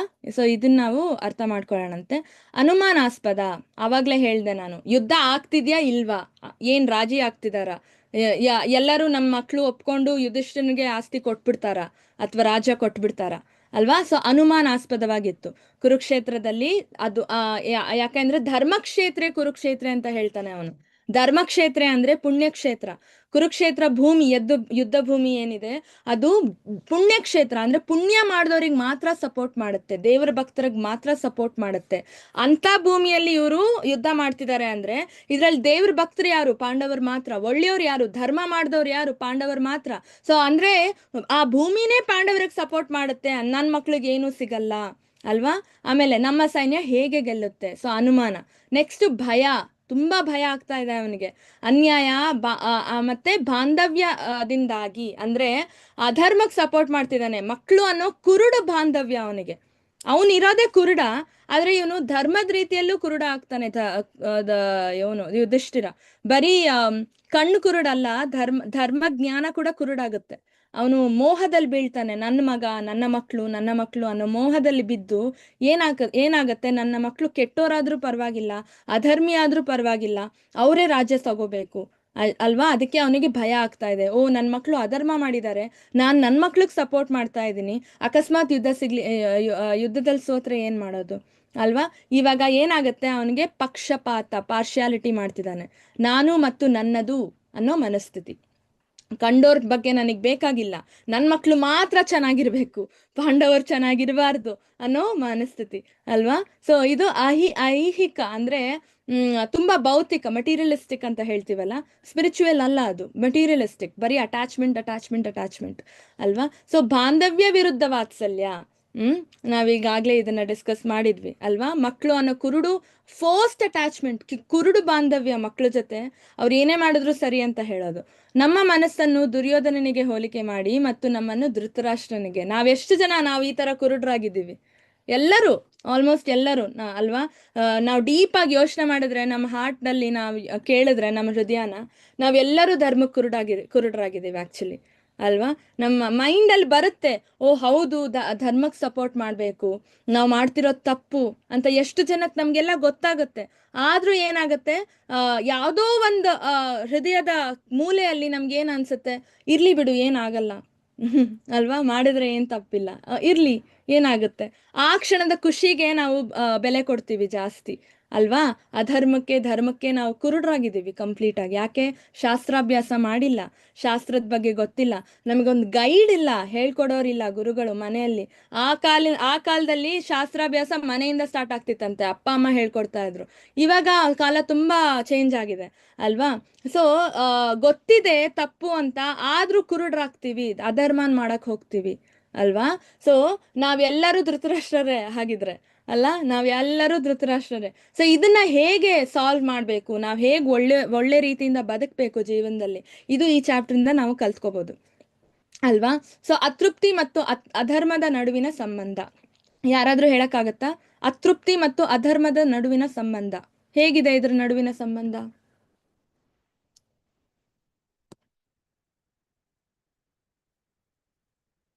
ಅಧರ್ಮ ಮತ್ತು ಅತೃಪ್ತಿ.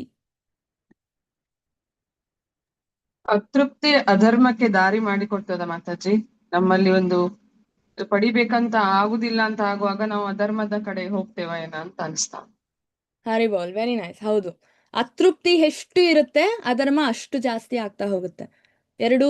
ಎರಡು ಸಮವಾಗಿ ಇನ್ಕ್ರೀಸ್ ಆಗ್ತಾ ಹೋಗುತ್ತೆ ಅಲ್ವಾ? ನಾವು ಯಾವಾಗ ಅತೃಪ್ತಿ ಆಗ್ತೀವಿ, ನನ್ಗೇನೋ ಬೇಕು, ಅದು ಸಿಗ್ತಾ ಇಲ್ಲ, ನನ್ಗೆ ಹೇಗಾದ್ರೂ ಮಾಡಿ ತಗೋಬೇಕು, ಅದು ಯಾವಾಗ ಬರುತ್ತೆ ನಮ್ಮ ಮೈಂಡಲ್ಲಿ, ಅದು ಅತೃಪ್ತಿ ಅಲ್ವಾ? ನಾವು ಒಬ್ಬರನ್ನ ಕೊಲೆ ಮಾಡಿ ಆದ್ರೂ ಪರವಾಗಿಲ್ಲ ತಗೊಳ್ತೀವಿ, ಯಾವ್ದಕ್ಕೂ ಹೇಸಲ್ಲ ನಾವು, ಅದು ಅಧರ್ಮ ಅಲ್ವಾ? ಅತೃಪ್ತಿಯಿಂದಾಗಿ ಅಧರ್ಮ ಬರುತ್ತೆ. ಅಂದ್ರೆ ನಮ್ಮಲ್ಲಿರೋ ಆಸೆಗಳು ಅಲ್ವಾ, ಆಸೆಗಳು ಅತೃಪ್ತಿಗೆ ದಾರಿ ಮಾಡಿಕೊಡುತ್ತೆ, ಅತೃಪ್ತಿ ಅಧರ್ಮಕ್ಕೆ ದಾರಿ ಮಾಡಿಕೊಡುತ್ತೆ ಅಲ್ವಾ? ಸೊ ಅವನು ಸರಿಯಾಗಿ ಯುಧಿಷ್ಠಿರನ ಸಿಂಹಾಸನ ಮೇಲೆ ಕೂರಿಸಿದ್ರೆ ಫಲಿತಾಂಶ ಬೇರೆನೆ ಆಗ್ತಾ ಇತ್ತು. ಏನಾಗ್ತಿತ್ತು? ಯುಧಿಷ್ಠಿರ ರಾಜ ಆಗ್ತಿದ್ದ, ಧರ್ಮ ಸ್ಥಾಪನೆ ಆಗ್ತಿತ್ತು, ಧೃತರಾಷ್ಟ್ರನ್ಗೂ ಪುಣ್ಯ ಸಿಕ್ತಿತ್ತು, ಅವನ್ ದೇವ್ರ ಹತ್ರ ಹೋಗ್ತಿದ್ದ ಅಲ್ವಾ? ಸೊ ಒಂದ್ ನಿಮಿಷ.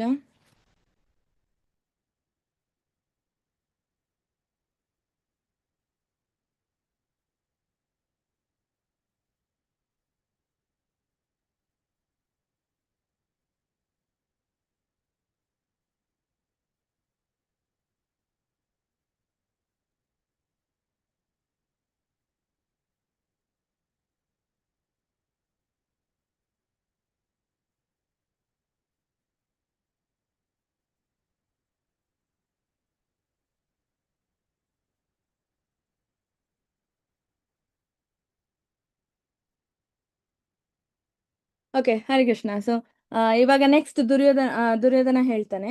ನೆಕ್ಸ್ಟ್ ದುರ್ಯೋಧನ ಹೇಗೆ ಪ್ರತಿಕ್ರಿಯೆ ಕೊಡ್ತಾ ಇದ್ದಾನೆ ನಾವು ಈಗಾಗಲೇ ನೋಡ್ಬೋದು ಈ ಪಿಕ್ಚರ್ ಅಲ್ಲಿ ಅಲ್ವಾ?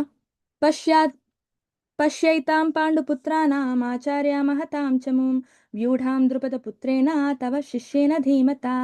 ಸೊ ಅವನು ಹೇಳ್ತಿದ್ದಾನೆ, ಆಚಾರ್ಯರೇ ನೋಡಿ, ನಿಮ್ ಶಿಷ್ಯನಾದ ದ್ರುಪದನೇ ಅವರ ವ್ಯೂಹ ನಿರ್ಮಾಣ ಮಾಡಿರೋದು, ಪಾಂಡವರ ವ್ಯೂಹ ಅಲ್ವಾ? ಅಷ್ಟು ಚೆನ್ನಾಗಿ ಮಾಡಿದಾನೆ, ನಮಗ್ ಸೋಲ ಗತಿ ಅಥವಾ ಗೆಲುವ ಅಂತ ಕೇಳ್ತಾ ಇದ್ದಾನೆ ಅಲ್ವಾ? ಯಾಕಂದ್ರೆ ದ್ರುಪದ ಪಾಂಡವರ ಕಡೆ ಇರೋ ಸೇನಾಪತಿ ಅಲ್ವಾ, ಕೌರವರ ಕಡೆ ಇರೋ ಸೇನಾಪತಿ ಭೀಷ್ಮದೇವ ಅಲ್ವಾ? ಭೀಮ ಅಂತಾನು ಲೆಕ್ಕಕ್ಕೆ ತಗೋತೀವಿ ನಾವು ಪಾಂಡವರ ಕಡೆ. ಭೀಮ ಕೂಡ ಸೇನಾಪತಿ ಆಗಿದ್ದ, ದ್ರುಪದ ಕೂಡ ಸೇನಾಪತಿ, ಅಂದ್ರೆ ಅವರ ವ್ಯೂಹ ಎಲ್ಲ ನಿರ್ಮಾಣ ಮಾಡಿದ್ದ ಅಲ್ವಾ? ಆ ದ್ರುಪದ ಯಾರೋ ಬೇರೆ ಅಲ್ಲ, ದ್ರುಪದ ಪುತ್ರ ದೃಷ್ಟದ್ಯುಮ್ನ, ಬೇರೆ ಯಾರು ಇಲ್ಲ. ದ್ರುಪದ ಪುತ್ರ ಅಂದ್ರೆ ದೃಷ್ಟದ್ಯುಮ್ನ ದ್ರೋಣಾಚಾರ್ಯರ ಮಗ, ಶಿಷ್ಯ ಅಲ್ವಾ? ಆ ದೃಷ್ಟದ್ಯುಮ್ನೇ ಇವರ ವ್ಯೂಹ ನಿರ್ಮಾಣ ಮಾಡಿದ್ದು ಅಲ್ವಾ? ಸೊ ದ್ರುಪದ ಪುತ್ರ ಅಂತ ಹೇಳ್ತೀವಿ, ದೃಷ್ಟದ್ಯುಮ್ನ ಶಿಷ್ಯರಾಗ್ಬೇಕು ದ್ರೋಣಾಚಾರ್ಯರಿಗೆ. ಸೊ ಅವನೇ ದ್ರೋಣಾಚಾರ್ಯರ ಕೈ ಕೆಳಗೆ ಚೆನ್ನಾಗಿ ಪಳಗಿರೋನು. ಇಲ್ಲಿ ಕೇಳೋ ಎಕ್ಸ್ಪ್ರೆಷನ್ ನೋಡ್ಬೋದು ನೀವು ಅಲ್ವಾ? ದುರ್ಯೋಧನ ಹೇಗ್ ಕೇಳ್ತಿದ್ದಾನೆ, ಒಂದ್ ಸ್ವಲ್ಪನೂ ವಿನಯ ಇಲ್ಲ ಅಲ್ವಾ. ಅವನು ಗುರುಗಳ ಹತ್ರ ಕೇಳ್ತಾ ಇದ್ದಾನೆ, ಅವ್ನು ಸ್ವಲ್ಪನೂ ವಿನಯ ಇಲ್ಲ ನೋಡಿ. ಒಳ್ಳೆ ಕೋಪ ಮಾಡಿಕೊಂಡು ಒಳ್ಳೆ ಗುರುಗಳಿಗೇನೆ ಹೊಡಿಯಕ್ಕೆ ಹೋಗ್ತಿರೋ ಹಾಗೆ ಕೇಳ್ತಾನೆ ಅಲ್ವಾ. ಸೊ ಅವನ ಕಣ್ಣುಗಳು ನೋಡ್ಬೋದು. ಆಮೇಲೆ ಕಿರಿಚ್ತಾ ಇದ್ದಾನೆ, ಅವನು ಸೌಮ್ಯವಾಗಿ ಕೇಳ್ತಾ ಇಲ್ಲ, ಕಿರಿಚ್ತಾ ಇದ್ದಾನೆ. ಇದೆಲ್ಲ ರಾಕ್ಷಸರ ಕ್ವಾಲಿಟೀಸ್ ಅಲ್ವಾ, ಇದೆಲ್ಲ ರಾಕ್ಷಸರ ಕ್ವಾಲಿಟಿ. ಆಮೇಲೆ ಆ ಥರ ಕ್ವೆಶನ್ ಮಾಡಿ ಸಡನ್ ಆಗಿ ಏನು ಮಾಡ್ತಾನೆ ದುರ್ಯೋಧನ, ಆಗ್ಲಿ ಪರವಾಗಿಲ್ಲ, ನಮ್ಮ ಹತ್ರ ದೊಡ್ಡ ದೊಡ್ಡ ಮಹಾರಥಿಗಳಿದ್ದಾರೆ, ಭೀಷ್ಮದೇವಿ ಇದ್ದಾರೆ, ತುಂಬಾ ದೊಡ್ಡ ದೊಡ್ಡ ಮಹಾರಥಿಗಳಿದ್ದಾರೆ, ನಾವು ಗೆಲ್ಬೋದು. ಆದ್ರೆ ನೀವು ಸಪೋರ್ಟ್ ಮಾಡಬೇಡಿ. ದ್ರೋಣಾಚಾರ್ಯರಿಗೆ ಹೇಳ್ತಿದ್ದಾನೆ, ನೀವು ಅರ್ಜುನ ನಿಮ್ಮ ಪ್ರಿಯ ಶಿಷ್ಯ, ನೀವು ಅವ್ರಿಗೆ ಸಪೋರ್ಟ್ ಮಾಡಬೇಡಿ, ಅವಾಗ ನಾವು ಡೆಫಿನೆಟ್ಲಿ ಗೆಲ್ತೀವಿ. ಅಂದ್ರೆ ಒಂದು ಡಿಪ್ಲೊಮ್ಯಾಟಿಕ್ ಬಿಹೇವಿಯರ್, ರಾಜಕೀಯ ನಡವಳಿಕೆ ತೋರಿಸ್ತಿದ್ದಾನೆ ದುರ್ಯೋಧನ ಅಲ್ವಾ. ಅವ್ರ ಕಡೆನೂ ಮಾತಾಡ್ದಾಗಿರ್ಬೇಕು, ಇವ್ರ ಕಡೆನೂ ಮಾತಾಡ್ದಾಗಿರ್ಬೇಕು, ಜೊತೆಗೆ ಅವನು ಅವನು ಕೆಟ್ಟೋನಾಗಬಾರ್ದು ಆ ಥರ ಮಾತಾಡ್ತಿದ್ದಾನೆ ಅಲ್ವಾ. ಈಗಿನ ಕಾಲದ ರಾಜಕೀಯದಲ್ಲಿರೋರು ಕೂಡ ಈ ಥರನೇ ಮಾತಾಡ್ತಾರೆ. ಸೊ ಇದನ್ನ ಯಾರಾದರೂ ಓದ್ತೀರಾ? ಯಾರಾದರೂ ವಾಲಂಟಿಯರ್ಸ್? 6 ಪಾಯಿಂಟ್ಸ್ ಇದೆ, ಯಾರು ಓದ್ತೀರಾ? ಹರೇ ಕೃಷ್ಣ. ಎಸ್ ಕವನ ಮಾತಾಜಿ.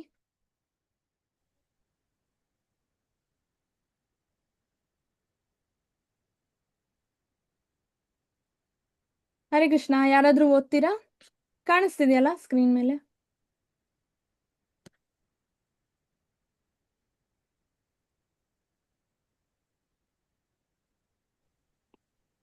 ಎಸ್ ಶ್ವೇತಾ ಮಾತಾಜಿ.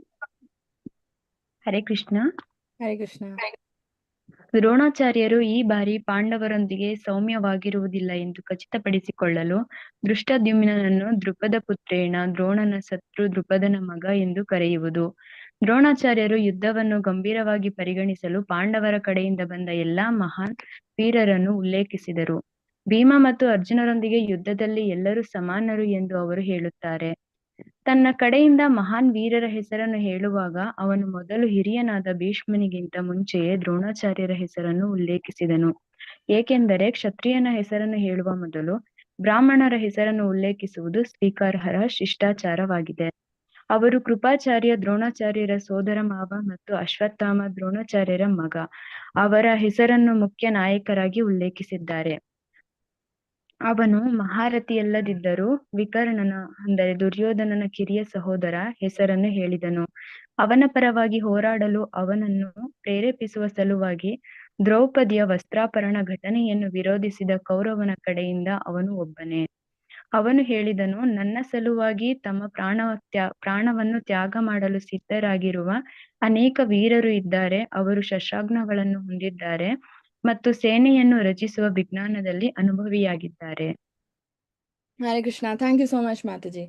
ಸೊ ಇದರಲ್ಲಿ ಗೊತ್ತಾಗುತ್ತಲ್ಲ ಹೆಂಗೆ ಅವನು ಬದಲಾಯಿಸ್ತಿದ್ದ, ಟೋನ್ ಬದಲಾಯಿಸ್ತಿದ್ದ. ಅವನು ಕೆಟ್ಟೋನಾಗಬಾರ್ದು, ಇನ್ನೊಬ್ಬರನ್ನು ಕೆಟ್ಟೋರ್ನ ಮಾಡಬಾರ್ದು. ಆದರೆ ಅದರಲ್ಲಿ ಅವನ ಬೇಳೆ ಅವ್ನು ಬೇಯಿಸ್ಕೋಬೇಕು ಅಲ್ವಾ. ಸೊ ಫಸ್ಟಿಗೆ ಬಂದು ಹೇಳ್ತಾನೆ, ನಿನ್ನ ಶಿಷ್ಯನೇ ಅಲ್ಲಿ ಅವರ ವ್ಯೂಹ ನಿರ್ಮಾಣ ಮಾಡಿರೋದು, ನಾವು ಹೇಗೆ ಗೆಲ್ತೀವಿ ಅಂತ. ಅದು ಕೋಪದಿಂದ ಹೇಳ್ತಾನೆ. ಆಮೇಲೆ ಇಮಿಡಿಯೇಟ್ ಶಾಂತಿಯಾಗಿ ಅವನು ದ್ರೋಣಾಚಾರ್ಯನ ಹೆಸರನ್ನ ತಗೋತಾನೆ, ಬ್ರಾಹ್ಮಣರ ಹೆಸರನ್ನ ತಗೋಬೇಕು ಅಂತ. ನಮ್ಮ ಟೀಮಲ್ಲೂ ಅತ್ಯಂತ ಮಹಾರಥಿಗಳಿದ್ದಾರೆ ಅಂತ ತೋರಿಸ್ಕೊಳಕ್ಕೆ ಫಸ್ಟ್ ದ್ರೋಣಾಚಾರ್ಯನ ಹೆಸರು ತಗೋತಾನೆ, ಆಮೇಲೆ ಭೀಷ್ಮದೇವನ ಹೆಸರನ್ನ ತಗೋತಾನೆ ಅಲ್ವಾ. ಆಮೇಲೆ ಬೇರೆ ಬೇರೆ ಮಹಾರಥಿಯರ ಹೆಸರುಗಳನ್ನ ತಗೊಂತಾನೆ. ನಾವು ಏನು ಸೋಲಲ್ಲ, ನಾವು ಏನು ಕಡಿಮೆ ಇಲ್ಲ ಅಂತ ಹೇಳ್ತಾನೆ ಅಲ್ವಾ. ಸೊ ಅಂದ್ರೆ ಅಲ್ಲಿ ಎನ್ಕರೇಜ್ ಮಾಡಿದಾಗ್ಲೂ ಇರಬೇಕು, ಆಮೇಲೆ ಆಪಾದನೆ ಹೊರಿಸಿದಾಗ್ಲೂ ಇರಬೇಕು. ಆ ಥರ ಮಾಡ್ತಾ ಇದ್ದಾನೆ. ಇದು ಕಂಪ್ಲೀಟ್ ಡಿಪ್ಲೊಮ್ಯಾಟಿಕ್ ಬಿಹೇವಿಯರ್ ಅಂತ ಹೇಳ್ತಾರೆ ಅಲ್ವಾ. ಸೊ ಇದಾದ್ಮೇಲೆ ಏನಾಯ್ತು ಇಲ್ಲಿ, ಕೌರವರು ಎಲ್ಲ ಕಾರಣದಿಂದನೂ ಸಾಯ್ಬೇಕು ಅನ್ನೋದು ದೈವ ನಿರ್ಣಯ ಅಲ್ವಾ. ಧರ್ಮಯುದ್ಧ ಅಂದ್ರೆ ಅವರು ಕಂಪ್ಲೀಟ್ ಅಧರ್ಮ ಮಾಡಿದ್ದಾರೆ. ಅಂಡ್ ಕೃಷ್ಣ ಪಾಂಡವರಿಗೆ ಸಪೋರ್ಟ್ ಮಾಡ್ತಾ ಇದ್ದಾನೆ. ಕಂಪ್ಲೀಟ್ ಆಗಿ ಕೌರವರು ಸಾಯ್ಲೇಬೇಕು, ಯಾವುದೇ ಹೆಂಗಾದ್ರೂ ಆಗ್ಲಿ ಅವರು ಸೋಲ್ಬೇಕು, ಅವರು ಸಾಯ್ಬೇಕು ಅಂತ ಕೃಷ್ಣನ ಇಚ್ಛೆ. ಯಾಕೆ ಆ ಇಚ್ಛೆ ಯಾಕೆ ಅನ್ನೋದನ್ನ ನಾವಿಲ್ಲಿ ನೋಡ್ತೀವಿ ಆಯ್ತಾ. 6 ವಿಧದ ಆಕ್ರಮಣಕಾರರಿದ್ದಾರೆ ಆಯ್ತಾ. 6 ವಿಧ. ಒಬ್ರು ಯಾರು? ವಿಷ ಕೊಡೋರು. ನೆಕ್ಸ್ಟ್ ಮನೆಗೆ ಬೆಂಕಿ ಹಚ್ಚೋರು. ಆಮೇಲೆ ಆಯುಧಗಳಿಂದ ನಮ್ಮನ್ನ ದಾಳಿ ಮಾಡಿ ಸಾಯಿಸೋರು. ಆಮೇಲೆ ಕಳ್ತನ ಮಾಡೋರು, ನಮ್ಮ ಒಡವೆ ನಮ್ಮ ದುಡ್ಡನ್ನೆಲ್ಲ ತಗೊಳ್ಳೋರು.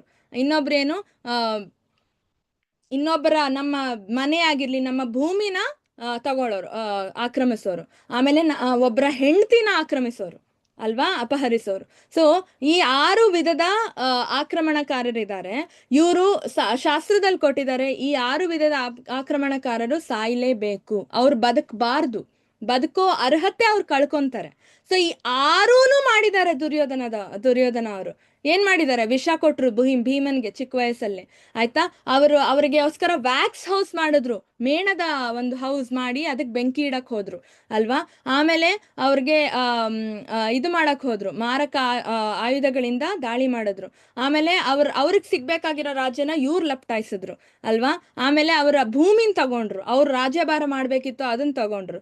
ಆಮೇಲೆ ಇನ್ನೇನು, ದ್ರೌಪದಿನ ಅಪಹರಣೆ ಮಾಡಿದ್ರು ಅಲ್ವಾ, ಜಯದ್ರಥ ಅವರೆಲ್ಲ ಸೇರಿ. ಆಮೇಲೆ ಅವಳಿಗೆ ಅವಮಾನ ಕೂಡ ಮಾಡಿದ್ರು ಅಲ್ವಾ, ವಸ್ತ್ರ ಅಪಹರಣ ಮಾಡಿ ಅವಳಿಗೆ ಅನ್ಯಾಯ ಕೂಡ ಮಾಡಕ್ ಹೋದ್ರು ಅಲ್ವಾ. ಸೊ 6 ಮಾಡಿದ್ದಾರೆ ಇವರು. ಸೊ ಆದ ಕಾರಣ ಏನು, ಇವ್ರಿಗೆ ಬದುಕೋ ಅರ್ಹತೆ ಇರಲ್ಲ ಅಲ್ವಾ. ಇವಾಗ ನೆಕ್ಸ್ಟ್ ನಾವು ನೋಡೋದು ಶಂಖನಾದಗಳು, ಆಯ್ತಾ. ಈ ತರ ಆಗ್ತಿರುವಾಗ ಯುದ್ಧ ಸ್ಟಾರ್ಟ್ ಆಗುತ್ತೆ. ಯುದ್ಧ ಸ್ಟಾರ್ಟ್ ಆಗ್ಬೇಕು ಅಂದ್ರೆ ಏನ್ ಮಾಡ್ಬೇಕು?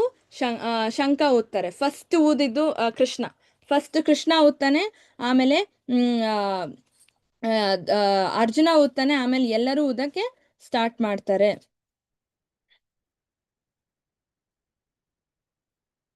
ಪಾಂಚಜನ್ಯ, ಹೃಷಿಕೇಶ, ದೇವದತ್ತ, ಧನಂಜಯ. ಸೊ ಅವರವರ ಶಂಖಗಳ ಹೆಸರಿದೆ, ನೀವು ಓದ್ಬೋದು, ಭಗವದ್ಗೀತೆಯಲ್ಲಿ ಕೊಟ್ಟಿದ್ದಾರೆ. ಪಾಂಚಜನ್ಯ ಕೃಷ್ಣನ ಶಂಖದ ಹೆಸರು, ದುರ್ಯೋಧನ ಅರ್ಜುನನ ಶಂಖದ ಹೆಸರು ದೇವದತ್ತ, ರೈಟ್. ಸೊ ಈ ತರ ಎಲ್ಲ ಇದು ಇದೆ. ಸೊ ಈ ಶಂಖ ಊದಿದ ತಕ್ಷಣ ಏನಾಯ್ತು? ಶಂಖ ಊದಿದ ತಕ್ಷಣ ಕೌರವರ ಕಡೆ ತಳಮಳ ಆಯ್ತು, ಅವರಿಗೆ ತಳಮಳ ಉಂಟಾಯ್ತು. ಭೂಮಿ ಆಕಾಶ ಪ್ರತಿಧ್ವನಿಸ್ತಿದೆ ಅಂತ ಅನ್ಸಕ್ ಸ್ಟಾರ್ಟ್ ಆಯ್ತು ಅಲ್ವಾ. ಆದ್ರೆ ಈ ಕಡೆ ಪಾಂಡವರು ಯಾವಾಗ ಶಂಖ ಊದ್ತಾರೋ ಅವರಿಗೆ ಕಾನ್ಫಿಡೆನ್ಸ್ ಬರಕ್ ಸ್ಟಾರ್ಟ್ ಆಯ್ತು, ಒಂದು ಹೋಪ್ ಬರಕ್ ಸ್ಟಾರ್ಟ್ ಆಯ್ತು, ನಾವು ಗೆಲ್ತೀವಿ ಅಂತ ಅಲ್ವಾ. ಸೊ ಯಾಕಂದ್ರೆ ಧರ್ಮ ಇವ್ರ ಕಡೆ ಇದೆ, ಪಾಂಡವರ ಕಡೆ ಇದೆ, ನಾವೇನು ತಪ್ಪು ಮಾಡ್ತಾ ಇಲ್ಲ ಅಂತ ಅವ್ರಿಗೆ ಗೊತ್ತು. ಆದ್ರೆ ಕೌರವರು ಕಲ್ಮಶ ಇದೆ ಒಳಗೆ, ಮನಸ್ಸಿನೊಳಗೆ ಅಲ್ವಾ. ನಾವು ತಪ್ಪು ಮಾಡ್ತಾ ಇದೀವಿ, ನಾವು ತಪ್ಪು ಅಧರ್ಮಿಗಳು, ಆದ್ರೂ ನಾವೇ ಗೆಲ್ಬೇಕು ಅಂತ ಅನ್ಕೋತಾ ಇದೀವಿ ಅಂತ ಅವ್ರಿಗೆ ಗೊತ್ತು ಅಲ್ವಾ. ಅದಕ್ಕೆ ಅವ್ರು ಏನಾಯ್ತು, ಅವರ ಹೃದಯ ಚೂರ್ ಆಯ್ತು ಅಲ್ವಾ. ಅವರ ಹೃದಯ ಚೂರು ಆಯ್ತು. ಇದು ಹೇಗಾಯ್ತು? ಕೃಷ್ಣನ ಧರ್ಮದ ಪವರ್, ಇದು ಕೃಷ್ಣನ ಪವರ್ ಅಲ್ವಾ. ಸೊ ಧರ್ಮಕ್ಕಿರೋ ಪವರ್ ಇದು. ನಾವು ಕೃಷ್ಣನ್ಗೋಸ್ಕರ ಏನಾದ್ರೂ ಮಾಡಕ್ ಹೊರಟ್ರೆ ಕೃಷ್ಣ ಪರ್ಸನಲಿ ಬಂದು ನಮ್ಗೆ ಸಪೋರ್ಟ್ ಮಾಡ್ತಾನೆ, ಸಹಾಯ ಮಾಡ್ತಾನೆ. ಇದೇ ಸಾಕ್ಷಿ, ಇಲ್ಲಿ ನೋಡ್ತಾ ಇದೀರಲ್ಲ, ಸಾರಥಿಯಾಗಿ ಬಂದಿದ್ದಾನೆ ಅಲ್ವಾ, ಇದೇ ಸಾಕ್ಷಿ. ಸೊ ನಮ್ಮೆಲ್ಲರಿಗೂ ಗೊತ್ತು ಪಾಂಡವರು ಯುದ್ಧ ಗೆಲ್ತಾರೆ. ಆದ್ರೆ ಪಾಂಡವರು ಹೇಗೆ ಯುದ್ಧ ಗೆದ್ರು? ಅದಕ್ಕೆ ಚಿಹ್ನೆಗಳಿದೆ, 9 ಚಿಹ್ನೆಗಳಿದೆ. ಯಾರಿಗಾದ್ರೂ ಗೊತ್ತಾ ಪಾಂಡವರು ಹೇಗೆ ಯುದ್ಧ ಗೆದ್ರು ಅಂತ? ಏನೇನ್ ಕಾರಣ ಆಯ್ತು? ಈ ಪಿಕ್ಚರ್ ಅಲ್ಲಿ ನೀವು ನೋಡ್ಬೋದು, ಎಲ್ಲಾ ಯುದ್ಧಕ್ಕೆ ಗೆಲ್ಲೋಕೆ ಏನೇನ್ ಬೇಕೋ ಅದೆಲ್ಲ ಇದೆ ಇವ್ರ ಹತ್ರ. ಯಾರಿಗಾದ್ರೂ ಮೊದಲನೇ ಕಾರಣ ಏನು ಅವ್ರು ಗೆದ್ದಿದ್ದಕ್ಕೆ? ಸ್ವತಃ ಕೃಷ್ಣನೇ ಅವ್ರ ಜೊತೆಲಿ ಇರ್ತಾರೆ ಮಾತಾಜಿ. ಹರಿ ಬೋಲ್, ವೆರಿ ನೈಸ್. ಹೃಷಿಕೇಶ ಅಲ್ವಾ, ಯಾವಾಗ್ಲೂ ಕೃಷ್ಣ ಅವನ ಜೊತೆಯಲ್ಲಿದ್ದ. ನೆಕ್ಸ್ಟ್ ಆಂಜನೇಯನ ಶಕ್ತಿ ಜೊತೆ ಇದೆ.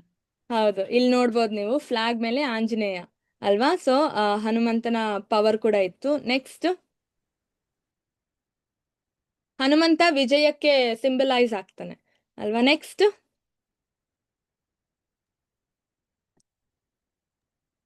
ಅರ್ಜುನನ ಬಿಲ್ವಿದ್ಯೆ ಕೂಡ. ಹಾ, ಓಕೆ. ಬಟ್ ಬಿಲ್ಲು ತುಂಬಾ ಇಂಪಾರ್ಟೆಂಟ್ ಇಲ್ಲಿ. ಗಾಂಡೀವ ಅದು ಕೊಟ್ಟಿರೋದು ದೇವತೆ ಅಲ್ವಾ. ಸೊ ಆ ಕಾರಣದಿಂದ ಕೂಡ ಅವನು ಗೆದ್ದ. ಆಮೇಲೆ ಅವನ ಹತ್ರ ಆಲ್ರೆಡಿ ಪಾತುಪ ಶಾಸ್ತ್ರ ಇತ್ತು ಅಲ್ವಾ, ಅದು ಕೂಡ ಶಿವ ಕೊಟ್ಟಿರೋದು. ನೆಕ್ಸ್ಟ್ ಇಲ್ಲಿ ನೋಡೋಣಂತೆ. ಫಸ್ಟ್ ಆಫ್ ಆಲ್ ಧರ್ಮಕ್ಷೇತ್ರ, ಧೃತರಾಷ್ಟ್ರ ಹೇಳ್ತಾನೆ, ಧರ್ಮಕ್ಷೇತ್ರ ಅಂದ್ರೆ ಅದು ಪುಣ್ಯ ಭೂಮಿ, ಅದು ಧರ್ಮ ಮಾಡಿದವ್ರಿಗೆ ಮಾತ್ರ ಸಪೋರ್ಟ್ ಮಾಡುತ್ತೆ. ಆ ಕಾರಣ ಪಾಂಡವರು ಗೆದ್ರು. ನೆಕ್ಸ್ಟ್ ದೈವಿಕ ರಥ ಏನ್ ನೋಡ್ತಾ ಇದ್ದೀರಾ, ಈ ಅರ್ಜುನನ ರಥ ಕೂಡ ಒಂದು ದೇವತೆ ಕೊಟ್ಟಿರೋದು. ಆದ ಕಾರಣ ಅವ್ರು ಕೂಡ ಆ ರಥ ಕೂಡ ಕಾರಣ ಆಯ್ತು. ಆಮೇಲೆ ಕಪಿಧ್ವಜ, ನೀವಾಗ್ಲೇ ಹೇಳ್ದಾಗೆ ಹನುಮಂತನ ಚಿಹ್ನೆ ಧ್ವಜದ ಮೇಲೆ ಇರೋದು. ಹನುಮಂತ ಯಾವಾಗ್ಲೂ ಸಕ್ಸಸ್ ಕೊಡ್ತಾನೆ ಅಲ್ವಾ. ಸೊ ಆ ಚಿಹ್ನೆ. ಆಮೇಲೆ ಶಂಖನಾದ, ಈಗಾಗ್ಲೇ ನೋಡಿದ್ವಿ, ನಾವು ಯಾವಾಗ ಶಂಖ ಊದಿದ್ರು ಪಾಂಡವರ ಕಡೆ, ಕಂಪ್ಲೀಟ್ ಕೌರವರ ಹೃದಯ ಚೂರ್ ಚೂರಾಯ್ತು ಅಲ್ವಾ. ಅವರಿಗೆ ಯಾವ ಕಾನ್ಫಿಡೆನ್ಸು ಇರಲಿಲ್ಲ ಅವ್ರು ಗೆಲ್ತಾರೆ ಅಂತ. ನೆಕ್ಸ್ಟ್ ಗಾಂಡೀವ ಮತ್ತು ಪಾಶುಪತಾಸ್ತ್ರ 2 ಆಯ್ತಾ. ಸೊ ಗಾಂಡೀವ ನೀವು ನೋಡ್ತಾ ಇರೋ ಬಿಲ್ಲು, ಮತ್ತೆ ಪಾಶುಪತಾಸ್ತ್ರ ಎಲ್ಲ ದೇವತೆಗಳು ಕೊಟ್ಟಿರೋದು. ಆಮೇಲೆ ತ್ಯಕ್ತ್ವ ಜೀವಿತ, ನಾವಾಗ್ಲೇ ನೋಡಿದ್ವಿ ಲಾಸ್ಟ್ ಪಾಯಿಂಟ್ ಅಲ್ಲಿ ದುರ್ಯೋಧನ ಹೇಳ್ತಾನೆ, ನನಗೋಸ್ಕರ ನಮ್ಮ ಸೈನ್ಯದಲ್ಲಿ ಇರೋರೆಲ್ಲರೂ ನನಗೋಸ್ಕರ ಅವ್ರ ಪ್ರಾಣನೇ ತ್ಯಾಗ ಮಾಡ್ತಾರೆ ಅಂತ ಹೇಳ್ದ. ಪ್ರಾಣ ಕೊಟ್ರೆ ಇವ್ರು ಹೆಂಗ್ ಗೆಲ್ತಾರೆ? ಎಲ್ಲರೂ ಸತ್ತೋದ್ರೆ ಇವ್ರು ಹೆಂಗ್ ಗೆಲ್ತಾರೆ? ಸೈನ್ಯ ಕಳ್ಕೊಂಡ್ರೆ ಹೆಂಗ್ ಗೆಲ್ತಾರೆ ಅಲ್ವಾ. ಸೊ ಅವನು ಏನೋ ಹೇಳಕ್ ಹೋಗಿ ಅದಿನ್ನೇನೋ ಆಯ್ತು, ಕೃಷ್ಣ ಅದನ್ನೇ ನಿಜ ಮಾಡ್ಬಿಟ್ಟ. ಅವ್ರು ಎಲ್ಲಾ ಕಡೆ ಎಲ್ಲಾ ಸತ್ರು, ಸೈನ್ಯದಲ್ಲಿರೋರು ಇನ್ಕ್ಲೂಡಿಂಗ್ ದುರ್ಯೋಧನ ಎಲ್ಲರೂ ಸತ್ರು. ಸೊ ಆದ ಕಾರಣ ತ್ಯಕ್ತ ಜೀವಿತ ಇದೊಂದು ಕಾರಣ ಆಯ್ತು. ನೆಕ್ಸ್ಟ್ ಮೋಕ್ಷದ ಏಕಾದಶಿ, ಇವತ್ತು ಕೂಡ ಏಕಾದಶಿ. ನಾವ್ ಈ ಜರ್ನಿನ 18 days ಜರ್ನಿನ ಒಂದು ಏಕಾದಶಿ ದಿನ ಸ್ಟಾರ್ಟ್ ಮಾಡಿದೀವಿ. ಆಕ್ಚುಲಿ ಅದು ಇಟ್ಸ್ ಆಕ್ಚುಲಿ ವಂಡರ್ಫುಲ್ ಅಲ್ವಾ. ನಮಗೂ ಸಹ ಏಕಾದಶಿ ದಿನ ನಾವು ಏನೇ ಕೆಲಸ ಮಾಡಿರ್ಲಿ, ಧರ್ಮದ ಕೆಲಸ ಅದು ಯಶಸ್ವಿ ಆಗತ್ತೆ ಆಯ್ತಾ. ದೇವ್ರಿಗೋಸ್ಕರ ಆಗಿರ್ಲಿ ಅಥವಾ ಪುಣ್ಯದ ಕೆಲಸ, ಧರ್ಮದ ಕೆಲಸ ನಾವೇನೇ ಮಾಡ್ಲಿ ಅದು ಯಶಸ್ವಿ ಆಗತ್ತೆ. ಇಲ್ಲೂ ಕೂಡ ಅದೇ ಕಾರಣ ಆಯ್ತು. ಈ ಯುದ್ಧ ಸ್ಟಾರ್ಟ್ ಆಗಿದ್ದು ಮೋಕ್ಷದ ಏಕಾದಶಿ ದಿನ, ಭಗವದ್ಗೀತೆ ಬೋಧನೆ ಆಗಿದ್ದು ಮೋಕ್ಷದ ಏಕಾದಶಿ ದಿನ. ಅದಾದ್ಮೇಲೆ ಭಾಗ್ಯಲಕ್ಷ್ಮಿ, ಕೃಷ್ಣ ಎಲ್ಲಿರ್ತಾನೋ ಕೃಷ್ಣನ ಹೆಂಡತೀರು ಕೂಡ ಅಲ್ಲೇ ಇರ್ತಾರಂತೆ ಅವನ ಜೊತೆಲೆ. ಕೃಷ್ಣನ ಹೆಂಡತೀರು ಲಕ್ಷ್ಮೀರು, ಭಾಗ್ಯಲಕ್ಷ್ಮಿ, ವಿಜಯಲಕ್ಷ್ಮಿ, ಧನಲಕ್ಷ್ಮಿ ಎಲ್ಲರೂ ಇದ್ರಂತೆ. ಸೊ ಆದ ಕಾರಣ ಪಾಂಡವರಿಗೆ ಸಪೋರ್ಟ್ ಆಯ್ತು. Next last reason is the best reason actually, ಕೃಷ್ಣನೇ ಇದ್ದ ಅವ್ರ ಜೊತೆ. ಕೃಷ್ಣ ಎಲ್ಲಿರ್ತಾನೋ ಅಲ್ಲಿ ವಿಜಯ ಕೂಡ ಇರುತ್ತೆ. ಇನ್ 5 minutes ಅಲ್ಲಿ ನಾನು ಮುಗಿಸ್ತೀನಿ, ಆಮೇಲೆ ಶ್ಲೋಕ ರೆಸಿಟೇಷನ್ ಇರುತ್ತೆ. ಸೊ ಏನಾಯ್ತು, ಅರ್ಜುನ ಇವಾಗ ಲಾಸ್ಟ್ ನಾವು ನೋಡ್ಬೇಕಾಗಿರೋದು ಅರ್ಜುನ ಪ್ರತಿಕ್ರಿಯೆ ಹೇಗಿತ್ತು ಯುದ್ಧ ಭೂಮಿಗೆ. ಅವನು ಹೇಳ್ತಾನೆ ಕೃಷ್ಣನ್ಗೆ, ರಥನ್ ತಗೊಂಡ್ ಬಂದು 2 ಸೈನ್ಯಗಳ ಮಧ್ಯದಲ್ಲಿ ನಿಲ್ಸು, ರೈಟ್. ಅಲ್ಲಿ ನಾನು ನೋಡ್ಬೇಕು ಯಾರನ್ನ ನಾನು ಆಕ್ಚುಲಿ ಇವಾಗ ಯುದ್ಧ ಮಾಡ್ಬೇಕು, ಯಾರ ಜೊತೆ ಯುದ್ಧ ಮಾಡ್ಬೇಕು ಅಂತ ನಾನು ನೋಡ್ಬೇಕು. ಅಲ್ಲಿ ಮುಂದೆನೆ ದ್ರೋಣಾಚಾರ್ಯ ಇರ್ತಾನೆ, ಭೀಷ್ಮದೇವ್ ಇರ್ತಾನೆ, ಅವನ ತಮ್ಮಂದ್ರು ಇರ್ತಾರೆ, ಯಾರು ದುರ್ಯೋಧನ, ದುಶ್ಯಾಸನ ಅಲ್ವಾ, 100 ಜನ ತಮ್ಮಂದ್ರು, ಎಲ್ಲ ಹತ್ರದವ್ರು ಇರ್ತಾರೆ ಅಲ್ವಾ, ರಿಲೇಟಿವ್ಸ್ ಇರ್ತಾರೆ. ಅವನಿಗೆ ತುಂಬಾ ಅಳು ಬಂದ್ಬಿಡುತ್ತೆ, ನಾನು ಇವ್ರ ಜೊತೆ ನಾ ಯುದ್ಧ ಮಾಡ್ಬೇಕಾಗಿರೋದು ಅಲ್ವಾ. ಅಂಗಾಂಗಗಳು ನಡುಗ್ತವೆ ನೋಡಿ, ಆಮೇಲೆ ಬಾಯಿ ಒಣಗುತ್ತೆ, ಆಮೇಲೆ ಇಡೀ ಶರೀರ ಕಂಪಿಸ್ತಿರುತ್ತೆ ಅಲ್ವಾ. ಆಮೇಲೆ ಅವನಿಗೆ ಶೆಕೆ ಆಮೇಲೆ ಚಳಿ ಒಟ್ಟೊಟ್ಟಿಗೆ ಆಗತ್ತೆ ಅಲ್ವಾ. ಆಮೇಲೆ ಕೂದಲು ನಿಗರುತ್ತೆ ಅಲ್ವಾ. ಆಮೇಲೆ ಗಾಂಡೀವ ಧನಸ್ಸು ಕೈಯಿಂದ ಜಾರುತ್ತೆ, ಅವನಿಗೆ ಹಿಡ್ಕೊಳಕ್ ಶಕ್ತಿ ಇರಲ್ಲ ಅಲ್ವಾ. ಸೊ ಅಷ್ಟು ನಾವು ಎಕ್ಸ್ಪೀರಿಯನ್ಸ್ ಮಾಡ್ತೀವಿ. ನಮ್ಗೆ ಏನಾದ್ರೂ ಜಾಸ್ತಿ ಟೆನ್ಷನ್ ಆದ್ರೆ, ಸ್ಟ್ರೆಸ್ ಆದ್ರೆ ಏನಾಗುತ್ತೆ, ನಾವು ಏನು ಹಿಡ್ಕೊಳಕ್ಕೂ ಕೂಡ ಆಗಲ್ಲ, ಸ್ವೆಟ್ ಆಗ್ತಿರ್ತೀವಿ, ಬಾಯಲ್ಲಿ ಮಾತು ತೊದಲ್ತಿರುತ್ತೆ ಅಲ್ವಾ. ಆಮೇಲೆ ಶಕ್ತಿ ಹೋಗುತ್ತೆ, ಒಳ್ಳೆ ಜಾರಿ ನೆಲಕ್ ಬಿದ್ಬಿಡ್ತೀವಿ ಅಲ್ವಾ. ಸೊ ಈ ತರ ಎಲ್ಲ ಅವನಿಗೂ ಆಯ್ತು. ಚರ್ಮವು ಉರಿಯುತ್ತಿದೆ, ಹೊಟ್ಟೆ ಉರಿತಿದೆ, ಚರ್ಮ ಉರಿತಿದೆ ಅಲ್ವಾ. ಸೊ ನನ್ಗಾಗ್ತಿಲ್ಲ, ನಿಲ್ಲೋದಕ್ ಕೂಡ ನನ್ಗಾಗ್ತಾ ಇಲ್ಲ. ಆಮೇಲೆ ಮನಸ್ಸು ಸುತ್ತುತ್ತಿದೆ ಅಲ್ವಾ, ತಲೆ ಸುತ್ತುತ್ತಿದೆ, ಮನಸ್ಸು ಸುತ್ತುತ್ತಿದೆ ಅಂತ ಹೇಳ್ತಾನೆ ಅವನು ಆಯ್ತಾ. ಸೊ ಅವನ ಮೃದು ಹೃದಯ, ಇದು ತಪ್ಪಲ್ಲ, ಎಲ್ಲಾ ಒಳ್ಳೆಯವ್ರಿಗೂ ಇದಾಗುತ್ತೆ. ಒಬ್ರಿಗೆ ಕೊಲೆ ಮಾಡೋದಾಗ್ಲಿ, ಒಬ್ರಿಗೆ ಏನಾದ್ರೂ ನಾವು ಕೆಡಕ್ ಮಾಡ್ಬೇಕು ಅಂದಾಗ ನಮಗೆ ತುಂಬಾ ನೋವಾಗುತ್ತೆ. ಅವ್ರಿಗಿಂತ ಜಾಸ್ತಿ ನಮಗ್ ನೋವಾಗಕ್ಕೆ ಸ್ಟಾರ್ಟ್ ಆಗತ್ತೆ ಅಲ್ವಾ. ಅವ್ರಿಗಿಂತ ಜಾಸ್ತಿ ನಮಗ್ ನೋವಾಗಕ್ಕೆ ಸ್ಟಾರ್ಟ್ ಆಗತ್ತೆ. ಸೊ ಅವನಿಗೂ ಇದೇ ಆಗಿದ್ದು. ಅವನ ಸ್ವಭಾವ, ಅರ್ಜುನ ದೇಹದ ವಿಧದ ಲಕ್ಷಣಗಳನ್ನ ನಾವು ನೋಡಿದ್ವಿ, ಇದೆಲ್ಲ ಒತ್ತಡದ ಲಕ್ಷಣಗಳು ಅಲ್ವಾ. ಸೊ ಇವಾಗ ಏನ ಹೇಳ್ತಾನೆ ಅರ್ಜುನ, ಈ ತರ ಆಗಿರೋ ಕಾರಣ ನಾನು ಯುದ್ಧ ಮಾಡಲ್ಲ ಅಂತ ಹೇಳ್ತಾನೆ ಕೃಷ್ಣನ್ಗೆ. ನಾನ್ ಯುದ್ಧ ಮಾಡಲ್ಲ ಅಂತ ಹೇಳ್ತಾನೆ ಆಯ್ತಾ. ಗಾಂಡೀವ ಜಾರ್ ಬೀಳುತ್ತೆ, ಕೂತ್ ಬಿಡ್ತಾನೆ, ಕುಸಿತ್ ಬೀಳ್ತಾನೆ ಅವನ ರಥದಲ್ಲಿ ಕೂತು, ನಾನ್ ಯುದ್ಧ ಮಾಡಲ್ಲ ಅಂತ ಹೇಳ್ತಾನೆ. ಶಂಕ ಎಲ್ಲ ಊದಾಯ್ತು, ಇನ್ನೇನ್ ಒಬ್ರು ಸ್ಟಾರ್ಟ್ ಮಾಡ್ಬೇಕು, ಒಬ್ರು ಬಾಣ ಬಿಟ್ರೆ ಯುದ್ಧ ಸ್ಟಾರ್ಟ್. ಆ ಟೈಮಲ್ಲಿ ಅವನು ಹೇಳ್ತಾನೆ ನಾನು ಯುದ್ಧ ಮಾಡಲ್ಲ, ಏನಾದ್ರೂ ಅನ್ಕೋ ನಾನು ಯುದ್ಧ ಮಾಡಲ್ಲ. ಯಾಕೆ?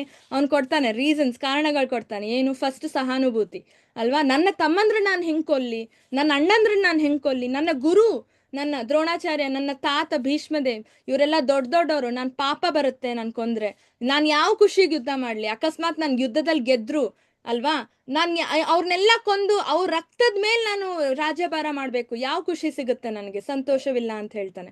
ಆಮೇಲೆ ಪಾಪ ಬರುತ್ತೆ ದೊಡ್ಡವ್ರನ್ನ ಕೊಂದ್ರೆ, ಆಮೇಲೆ ಕುಟುಂಬ ಸಂಪ್ರದಾಯಗಳು ನಾಶ ಆಗೋಗುತ್ತೆ. ನಾನ್ ಈ ತರ ಮಾಡಿದ್ರೆ ನನ್ನ ಮುಂದಿನ ಪೀಳಿಗೆ ಕೂಡ ಅವ್ರವ್ರ ಬ್ರದರ್ಸ್ ಅಂಡ್ ಸಿಸ್ಟರ್ಸ್ ಜೊತೆ ಜಗಳ ಆಡುತ್ತೆ. ಆಮೇಲೆ ಇಲ್ಲಿರೋ ಎಲ್ಲಾ ಸೋಲ್ಜರ್ಸ್ ಹತ್ರ ಅವ್ರ ಮಕ್ಕಳು ಅನಾಥ ಆಗ್ತಾರೆ, ಅವ್ರ ಹೆಂಡತೀರ್ ಅನಾಥರಾಗ್ತಾರೆ, ಅವ್ರ ಹೆಂಡತೀರ್ಗೆ ಬೇರೆ ಸೇಫ್ಟಿ ಏನಿದೆ ಅಲ್ವಾ? ಸೊ ಈ ತರ ನಮ್ಮ ಕುಟುಂಬದ ಸಂಪ್ರದಾಯಗಳು ನಾಶ ಆಗೋಗುತ್ತೆ. ಆಮೇಲೆ ಈ ಕಾರಣದಿಂದ ನನಗೆ ಡಿಸೈಡ್ ಮಾಡಕ್ ಆಗ್ತಾ ಇಲ್ಲ, ನಿರ್ಣಯ ತಗೊಳಕ್ ಆಗ್ತಿಲ್ಲ, ಯುದ್ಧ ಮಾಡ್ಲಾ ಮಾಡ್ಬೇಕಾ ಮಾಡಬಾರ್ದಾ ನನಗೆ ಗೊತ್ತಾಗ್ತಾ ಇಲ್ಲ. ಈ 5 ಕಾರಣಗಳು ಕೊಡ್ತಾನೆ. ಅದಕ್ಕೆ ಈ 5 ಕಾರಣಗಳಿಂದ ಅವನು ಯುದ್ಧ ಮಾಡಲ್ಲ ಅಂತ ಹೇಳ್ತಾನೆ, ಅಳ್ತಾನೆ. ನೋಡಿ ಇಲ್ಲಿ ನೋಡ್ಬೋದು ನಾವು, ಅಲ್ವಾ? ಸೊ ಇದು ಪಾಂಡವ ಅರ್ಜುನ ಹೇಳೋದು. ಸೊ ಅರ್ಜುನ ಹೇಳಿದನು, ಕೃಷ್ಣ ಯುದ್ಧ ಇದೆಲ್ಲ ನಾವ್ ಈಗಾಗ್ಲೇ ನೋಡಿದ್ವಿ. ಸೊ ಈ ತರ ಕಂಪಿಸ್ತಾ ಇದೆ, ಅಲ್ವಾ? ಸೊ ಅವನು ಹೇಳ್ತಾನೆ, ನನ್ಗಾಗಲ್ಲ ಯುದ್ಧ ಮಾಡಕ್ಕೆ ಅಂತ. ಸೊ ಇವಾಗ ಬಂಧು ಆಗಿರ್ಬೋದು, ಅಥವಾ ನಾನ್ ಯಾವ ಖುಷಿಗೆ, ಇದು ನನ್ ಶ್ರೇಯಸ್ಕರನಾ ಅಂತ ಅವನೇ ಕೇಳ್ತಾನೆ ಕೃಷ್ಣನ್ಗೆ. ಇದು ನನ್ಗೆ ಶ್ರೇಯಸ್ಕರನಾ, ನನಗೇನಾದ್ರೂ ಲಾಭ ಆಗತ್ತಾ? ಬರೀ ನನ್ನ ಆಸ್ತಿಗೋಸ್ಕರ, ದುಡ್ಡುಗೋಸ್ಕರ, ರಾಜ್ಯಕ್ಕೋಸ್ಕರ ಈ ತರ ಮಾಡಕ್ ಆಗತ್ತಾ? ಅಲ್ವಾ? ಸೊ ಆಗಲ್ಲ, ತುಂಬಾ ತಪ್ಪು. ನಾನು ಯಾವುದೇ ವಿಜಯವನ್ನಾಗಲಿ, ರಾಜ್ಯವನ್ನಾಗಲಿ, ಸುಖವನ್ನಾಗಲಿ ಬಯಸಲಾರೆ. ಈ ತರ ಎಲ್ಲ ಮಾಡಿದ್ಮೇಲೆ ನಾನು ಬಯಸಲಾರೆ ಅಂತ ಹೇಳ್ತಾನೆ, ಅಲ್ವಾ? ಸೊ ಇದೆಲ್ಲ ನಾವಾಗ್ಲೇ ನೋಡಿದೀವಿ. ಸೊ ಸೊ ನೀವು ಯಾವುದಕ್ಕೆ ಸಂಬಂಧಿಸಿರಬಹುದು, ಇದು ನಮಗೆ ಕ್ವೆಶನ್, ನಾವೇ ನೋಡ್ಕೋಬಹುದು, ಅಲ್ವಾ? ನಮಗೂ ಈ ತರ ಆಗುತ್ತೆ. ಈ ತರ ಸಿಚುವೇಶನ್ ನಮ್ ಜೀವನದಲ್ಲಿ ಬಂದ್ರೆ ನಾವು ಈ ತರ ಕೊಡ್ತೀವಿ ಕಾರಣಗಳು, ಅಲ್ವಾ? ಸಹಾನುಭೂತಿ ಆಗಿರ್ಬೋದು, ಸಿಂಪತಿ, ಯಾವ ಖುಷಿಗ್ ಮಾಡ್ಬೇಕು ಅಂತ ಅನ್ಸುತ್ತೆ, ಪಾಪ ಮಾಡ್ತಿದೀವಿ ಅಂತ ಅನ್ಸುತ್ತೆ, ಅಲ್ವಾ? ನಾವ್ ಇನ್ನೊಬ್ರಿಗೆ ಏನು ಎಕ್ಸಾಂಪಲ್ ಸೆಟ್ ಮಾಡ್ತೀವಿ ಈ ತರ ಮಾಡೋದ್ರಿಂದ, ಅಲ್ವಾ? ನಮಗೂ ಕೆಲವೊಂದ್ಸರಿ ಡಿಸೈಡ್ ಮಾಡಕ್ ಆಗಲ್ಲ ಯಾವ್ದು ಸರಿ ಯಾವ್ದು ತಪ್ಪು ಅಂತ, ಅಲ್ವಾ? ಸೊ ಇದು ಇವತ್ತಿನ ಪಾಠ. ಇದು ಈ ಅಧ್ಯಾಯದಲ್ಲಿ ಇಷ್ಟು, ಅಲ್ವಾ? ನೆಕ್ಸ್ಟ್ ಅಧ್ಯಾಯದಲ್ಲಿ ಅವನು ಯುದ್ಧ ಮಾಡಲ್ಲ ಅಂತ ಹೇಳಿದಾಗ ಕೃಷ್ಣ ಯಾವ ತರ ಅವನ ಓಲೈಕೆ ಮಾಡ್ತಾನೆ, ಏನ್ ಮಾಡ್ತಾನೆ, ಹೇಗೆ ಅವನು ಯುದ್ಧ ಮಾಡಕ್ ಸ್ಟಾರ್ಟ್ ಮಾಡ್ತಾನೆ, ಇದೆಲ್ಲ ನೋಡ್ತೀವಿ. ಅವನ ಬೋಧನೆಗಳು, ಭಗವದ್ಗೀತೆಯ ಬೋಧನೆ ನೆಕ್ಸ್ಟ್ ಚಾಪ್ಟರ್ ಇಂದ ಸ್ಟಾರ್ಟ್ ಆಗುತ್ತೆ. ಈ ಚಾಪ್ಟರ್ ಅಲ್ಲಿ ಕೃಷ್ಣ ಒಂದು ಮಾತು ಕೂಡ ಆಡಲ್ಲ, ಬರೀ ಕೇಳಿಸ್ಕೊತಾನೆ ಅರ್ಜುನ ಹೇಳೋದನ್ನ. ನೆಕ್ಸ್ಟ್ ಸೆಕೆಂಡ್ ಅಧ್ಯಾಯದಿಂದ ಭಗವದ್ಗೀತೆಯ ಬೋಧನೆ ಆಕ್ಚುಲಿ ಸ್ಟಾರ್ಟ್ ಮಾಡ್ತಾನೆ ಕೃಷ್ಣ, ಅಲ್ವಾ? ಓಕೆ, ಲಲಿತಾ ಮಾತಾಜಿ ಶ್ಲೋಕ ರಿಸೈಟೇಷನ್ ಸ್ಟಾರ್ಟ್ ಮಾಡ್ಬೋದು. ಹರೇ Krishna Mataji. Hare Krishna.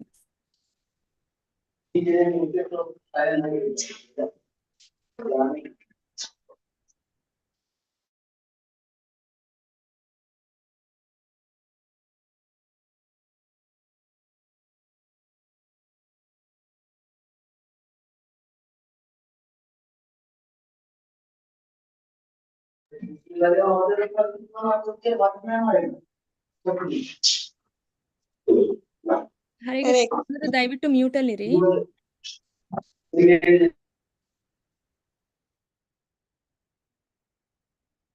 Lalitha Mataji, you can start Mataji. Hare Krishna Mataji.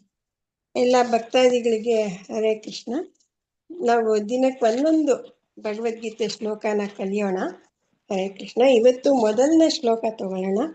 ಯಾವುದೇ ಭಗವದ್ಗೀತೆ ಅಧ್ಯಾಯ ಶುರು ಮಾಡೋಕ್ಕೆ ಮುಂಚೆ ನಾವು ಓಂ ವಿಷ್ಣುವೇ ಪರಮಾತ್ಮನೇ ನಮಃ ಅಂತ ಹೇಳಬೇಕು. ಹರೇ ಕೃಷ್ಣ. ಮೊದಲನೇ ಶ್ಲೋಕ, ಮೊದಲ ಶ್ಲೋಕ 700 ಶ್ಲೋಕ ಇದೆ ಭಗವದ್ಗೀತೆಯಲ್ಲಿ. ಅದರಲ್ಲಿ ಮೊದಲನೇ ಶ್ಲೋಕ ಧೃತರಾಷ್ಟ್ರವು ಹೇಳೋದು, ಅದು ಒಂದೇ ಒಂದು ಹೇಳೋದು ಧೃತರಾಷ್ಟ್ರ. ಅದನ್ನು ನಾವು ಫಸ್ಟ್ ಕಲಿಯೋಣ. ಈಗ ಎಲ್ಲರೂ ನಾನು ಹೇಳಿದ್ಮೇಲೆ ರಿಪೀಟ್ ಮಾಡಿ ದಯವಿಟ್ಟು. ಹರೇ ಕೃಷ್ಣ. ಧೃತರಾಷ್ಟ್ರ ಉವಾಚ. ಹರೇ ಕೃಷ್ಣ. ಮಾತಾಜಿ ಎಲ್ಲ ರಿಪೀಟ್ ಮಾಡೋದು ಬೇಡವಾ? ಧೃತರಾಷ್ಟ್ರ ಉವಾಚ ಧರ್ಮಕ್ಷೇತ್ರೇ. ಎಷ್ಟು ಪ್ರೋಸ್ ತರ ಓದೋಣ, ಆಮೇಲಿಂದ ಟ್ಯೂನಲ್ಲಿ ಕಲಿಯೋಣ. ಧರ್ಮಕ್ಷೇತ್ರೇ ಕುರುಕ್ಷೇತ್ರೇ ಸಮವೇತ ಯುಯುತ್ಸವಃ ಮಾಮಕಾಃ ಪಾಂಡವಾಃ ಚ ಏವ ಕಿಂ ಅಕುರ್ವತ ಸಂಜಯ. ಧರ್ಮಕ್ಷೇತ್ರೇ ಕುರುಕ್ಷೇತ್ರೇ ಸಮವೇತಾಃ ಯುಯುತ್ಸವಃ. ಧರ್ಮಕ್ಷೇತ್ರೇ ಕುರುಕ್ಷೇತ್ರೇ ಸಮವೇತಾಃ ಯುಯುತ್ಸವಃ. ಮಾಮಕಾ ಪಾಂಡವಶ್ಚೈವ ಕಿಮಕುರ್ವತ ಸಂಜಯ. ಮಾಮಕಾಃ ಪಾಂಡವಶ್ಚೈವ ಕಿಮ ಕುರ್ವತ ಸಂಜಯ. ಪೂರ್ತಿ ಶ್ಲೋಕ ಈಗ. ಧರ್ಮಕ್ಷೇತ್ರೇ ಕುರುಕ್ಷೇತ್ರೇ ಸಮವೇತಾಯುಯುತ್ಸವಃ ಮಾಮಕಾಃ ಪಾಂಡವಶ್ಚೈವ ಕಿಮ ಕುರ್ವತ ಸಂಜಯ. ಧರ್ಮಕ್ಷೇತ್ರೇ ಕುರುಕ್ಷೇತ್ರೇ ಸಮವೇತಾಯುಯುತ್ಸವಃ ಮಾಮಕಾಃ ಪಾಂಡವಶ್ಚೈವ ಕಿಮ ಕುರ್ವತ ಸಂಜಯ. ಇಲ್ಲಿ ಅನುವಾದದಲ್ಲಿ ಹೇಳ್ತಾನೆ, ಧೃತರಾಷ್ಟ್ರನು ಕೇಳ್ತಾ ಇದ್ದಾನೆ, ಹೇ ಸಂಜಯ, ಯುದ್ಧಾಪೇಕ್ಷೆಯಿಂದ ನನ್ನ ಮಕ್ಕಳು ಮತ್ತು ಪಾಂಡವರು ಧರ್ಮಕ್ಷೇತ್ರದಲ್ಲಿ ಸೇರಿದ ನಂತರ ಏನು ಮಾಡಿದ್ರು ಅಂತ. ಇವರೆಲ್ಲ ಇದಕ್ಕೆ ಕುರುಕ್ಷೇತ್ರದಲ್ಲಿ ಯುದ್ಧ ಮಾಡಕ್ಕೆ ಸೇರಿದ್ದಾರೆ. ಆದರೆ ಧೃತರಾಷ್ಟ್ರ ಅರಮನೆಯಲ್ಲೇ ಇದ್ದಾನೆ. ಅವನಿಗೆ ಸಂಜಯ ಅವನ ಜೊತೆಲಿದ್ದಾನೆ. ಅವ್ರಿಗೆ ವ್ಯಾಸ ಮಹಾಮುನಿ ಇದನ್ನ ಕೊಟ್ಟಿರ್ತಾರೆ, ದಿವ್ಯ ಚಕ್ಷು ಕೊಟ್ಟಿರ್ತಾರೆ. ಅಲ್ಲಿ ಯುದ್ಧದಲ್ಲಿ ಏನ್ ನಡೆಯುತ್ತೋ ಅದನ್ನ ನೋಡಿ ಹೇಳೋ ಕೆಪಾಸಿಟಿ ಇರುತ್ತೆ. ಅವನು ಸಂಜಯ ಧೃತರಾಷ್ಟ್ರಂಗೆ ಎಲ್ಲ ಎಕ್ಸ್ಪ್ಲೈನ್ ಮಾಡ್ತಾ ಇರ್ತಾನೆ. ನಮ್ಗೆ ಟ್ಯೂನ್ ಹೇಳೋಣ. ಧೃತರಾಷ್ಟ್ರ ಉವಾಚ ಧೃತರಾಷ್ಟ್ರ ಉವಾಚ ಧರ್ಮಕ್ಷೇತ್ರೇ ಕುರುಕ್ಷೇತ್ರೇ ಧರ್ಮಕ್ಷೇತ್ರೇ ಕುರುಕ್ಷೇತ್ರೇ ಸಮವೇತಾಯುಯುತ್ಸವಃ ಸಮವೇತಾಯುಯುತ್ಸವಃ ಮಾಮಕಾ ಪಾಂಡವಶ್ಚೈವ ಮಾಮಕಾಃ ಪಾಂಡವಶ್ಚೈವ ಕಿಮ ಕುರ್ವತ ಸಂಜಯ. ಕಿಮ ಕುರ್ವತ ಸಂಜಯ. ಧರ್ಮಕ್ಷೇತ್ರೇ ಕುರುಕ್ಷೇತ್ರೇ ಸಮವೇತಾಯುಯುತ್ಸವಃ ಧರ್ಮಕ್ಷೇತ್ರೇ ಕುರುಕ್ಷೇತ್ರೇ ಸಮವೇತಾಯುತ್ಸವಃ ಮಾಮಕಾ ಪಾಂಡವಶ್ಚೈವ ಕಿಮ ಕುರ್ವತ ಸಂಜಯ. ಮಾಮಕಾಃ ಪಾಂಡವಶ್ಚೈವ ಕಿಮ ಕುರ್ವತ ಸಂಜಯ. ಧರ್ಮಕ್ಷೇತ್ರೇ ಕುರುಕ್ಷೇತ್ರೇ ಸಮವೇತಾಯುಯುತ್ಸವಃ ಧರ್ಮಕ್ಷೇತ್ರೇ ಕುರುಕ್ಷೇತ್ರೇ ಕಿಮ ಕುರ್ವತ ಸಂಜಯ. ಧರ್ಮಕ್ಷೇತ್ರೇ ಕುರುಕ್ಷೇತ್ರೇ ಸಮವೇತಾಯುತ್ಸವಃ ಮಾಮಕಾಃ ಪಾಂಡವಶ್ಚೈವ ಕಿಮ ಕುರ್ವತ ಸಂಜಯ. ಇನ್ನೊಂದ್ಸಲಿ ಹೇಳೋಣ. ಧೃತರಾಷ್ಟ್ರ ಉವಾಚ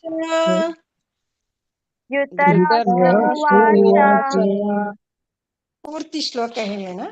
ಧರ್ಮಕ್ಷೇತ್ರೇ ಕ್ಷೇತ್ರೇ ಸಮವೇತಾಯುಯುತ್ಸವಃ ಮಾಮಕಾ ಪಾಂಡವಶ್ಚೈವ ಕಿಮ ಕುರ್ವತ ಸಂಜಯ.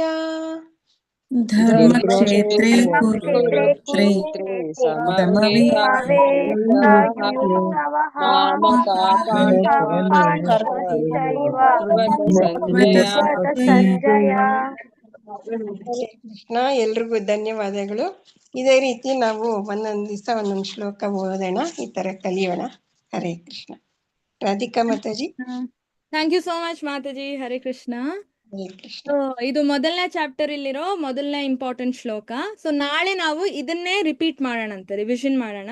ಮತ್ತೆ ಥರ್ಡ್ ಚಾಪ್ಟರ್ 3ನೇ ಅಧ್ಯಾಯ ಮಾಡ್ತೀವಲ್ಲ, 3ನೇ ದಿನ ಮತ್ತೆ ಹೊಸ ಶ್ಲೋಕ ಕಲಿಯೋಣ. ಹೀಗೆ ಒಂದಿನ ಬಿಟ್ಟು ಒಂದಿನ ಹೊಸ ಹೊಸ ಶ್ಲೋಕಗಳನ್ನ ಕಲಿಯೋಣ. ಸೊ ಇವಾಗ ಯಾರಿಗಾದ್ರೂ ಏನಾದ್ರೂ ಪ್ರಶ್ನೆ ಇದೆಯಾ? ಈ ಮೊದಲನೇ ಅಧ್ಯಾಯದ ಮೇಲೆ ಯಾರಿಗಾದ್ರೂ ಏನಾದ್ರೂ ಪ್ರಶ್ನೆ ಇದೆಯಾ? ಕೇಳ್ಬೋದು. ಅಟೆಂಡೆನ್ಸ್ ದಯವಿಟ್ಟು ಮಾರ್ಕ್ ಮಾಡಿ, ಚಾಟಲ್ ಇದೆ attendance link.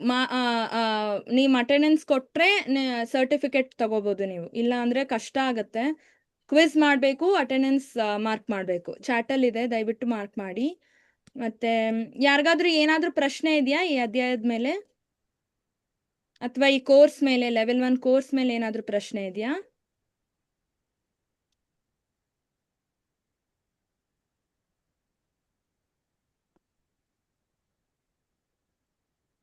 S, Rajendra Kumar ಪ್ರಭುಜಿ, ಏನಾದ್ರೂ ಕ್ವೆಶನ್ ಇದೆಯಾ? ಇಲ್ಲ ಯಾರಿಗೂ ಏನು ಇಲ್ವಾ? ಹರೇ ಕೃಷ್ಣ ಮಾತಾಜಿ, ಎಲ್ಲಾರ್ಗೆ ಜಸ್ಟ್ ರಿಕ್ವೆಸ್ಟ್ ಮಾಡಿ ಅಟೆಂಡೆನ್ಸ್ ಮಾರ್ಕ್ ಮಾಡ್ಲಿಕ್ಕೆ ಅಟೆಂಡೆನ್ಸ್ 4 ಎಲ್ಲಿ ಜನ ಕಾಣ್ತಾ ಇಲ್ಲ. ಮಾಡಿದ್ದಾರೆ. ಅಟೆಂಡೆನ್ಸ್ ಕಾಣ್ತಾ ಇಲ್ಲ. ಅಟೆಂಡೆನ್ಸ್ 4 ಜನ ಮಾಡಿದಾರಾ? ಅಲ್ಲ ಅಟೆಂಡೆನ್ಸ್ ಹೌದು. ಬರ್ತಾ ಇಲ್ಲ ಇಲ್ಲಿ. ಇಲ್ಲ ಇಲ್ಲ, ಇಲ್ಲ, ಇದ್ರಲ್ಲಿ ಇದೆ ನೋಡಿ. ನೀವು ಚಾಟ್ ಬಾಕ್ಸ್ ಓಪನ್ ಮಾಡಿ, ಒಂದ್ ಚಿಕ್ಕ ಬಾಕ್ಸ್ ಇರುತ್ತೆ ಕೆಳಗೆ, ಚಾಟ್ ಬಾಕ್ಸ್ ಅಂತ. ಅದನ್ನ ಕ್ಲಿಕ್ Okay. ಮಾಡಿ, ಅದ್ರ ಮೇಲೆ ಅದರಲ್ಲಿ ಮೆಸೇಜ್ಗಳು ಇರ್ತವೆ. ನಾನೀಗ ಮತ್ತೆ ಹಾಕಿದ್ದೀನಿ. ಅಲ್ಲಿ ಲಿಂಕ್ ಇರುತ್ತೆ, ಆ ಲಿಂಕ್ ನ ಕ್ಲಿಕ್ ಮಾಡಿ. ಅದನ್ನ ಆಮೇಲೆ ಅದು ಒಂದು ಶೀಟ್ ಫಾರ್ಮ್ ಓಪನ್ ಆಗುತ್ತೆ. ಆ ಫಾರ್ಮ್ ಅಲ್ಲಿ ನಿಮ್ ಡೀಟೇಲ್ಸ್ ನ ಫಿಲ್ ಮಾಡಿ, ಹೆಸರು ಅದೆಲ್ಲ. ಆಮೇಲೆ ಸಬ್ಮಿಟ್ ಅಂತ ಕೊಡಿ. ಅವಾಗ ಫಾರ್ಮ್ ಸಬ್ಮಿಟ್ ಆಗುತ್ತೆ. ಅವಾಗ ನಮ್ಗೆ ಅಟೆಂಡೆನ್ಸ್ ಬರುತ್ತೆ. ಸೊ 4 ಜನ ಮಾರ್ಕ್ ಮಾಡಿದಾರಂತೆ, ಎಲ್ಲರೂ ಮಾಡಿ ದಯವಿಟ್ಟು. ಅವಾಗಲೇ ನಾವು ಸರ್ಟಿಫಿಕೇಟ್ ಜನರೇಟ್ ಮಾಡ್ಬೋದು. 80% ಅಟೆಂಡೆನ್ಸ್ ಇಸ್ ಮಸ್ಟ್. ಸೊ ದಯವಿಟ್ಟು 80% ಅಟೆಂಡೆನ್ಸ್ ಬೇಕೇ ಬೇಕು ಸರ್ಟಿಫಿಕೇಟ್ಗೆ. ನಾವೆಲ್ಲ ಸರ್ಟಿಫೈಡ್ ಕೋರ್ಸ್ಗಳಲ್ವಾ ಇವು, ಸೊ ಅಟೆಂಡೆನ್ಸ್ ತುಂಬಾ ಇಂಪಾರ್ಟೆಂಟ್ ಆಗುತ್ತೆ. ಬೇರೆ ಪ್ರಶ್ನೆಗಳೇನಾದ್ರೂ ಇದೆಯಾ ಯಾರಿಗಾದ್ರೂ?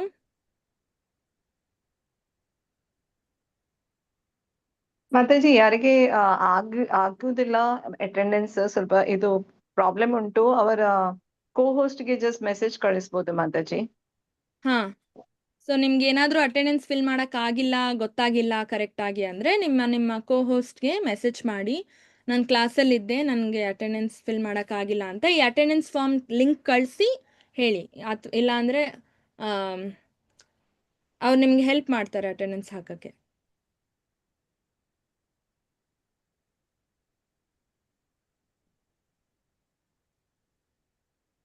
ಓಕೆ ಮಾತಾಜಿ, ಇವಾಗ ಎಷ್ಟು ಜನ ಮಾಡಿದ್ದಾರೆ?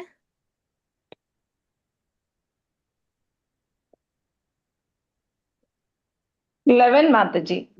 11. ಸೊ ನಾವು ಟೋಟಲ್ ಸ್ಟ್ರೆಂತ್ ಆಲ್ಮೋಸ್ಟ್ 28 ಇದೆ ಕ್ಲಾಸಲ್ಲಿ. 28, 29 ಎಲ್ಲ ಅದು ಮಾಡ್ತಿಲ್ಲ attendance.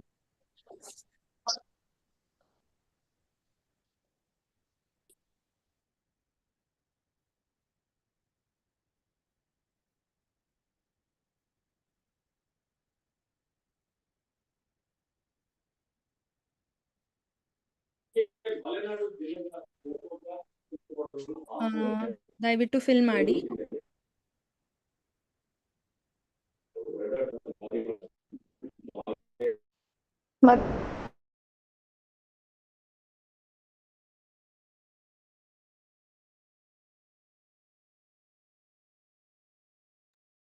ಹರೇ ಕೃಷ್ಣ ಮಾತಾಜಿ, ಲೈವ್ ಸ್ಟಾಪ್ ಮಾಡ್ಬೋದಲ್ಲ? ಹಾ, ಎಸ್ ಮಾತಾಜಿ.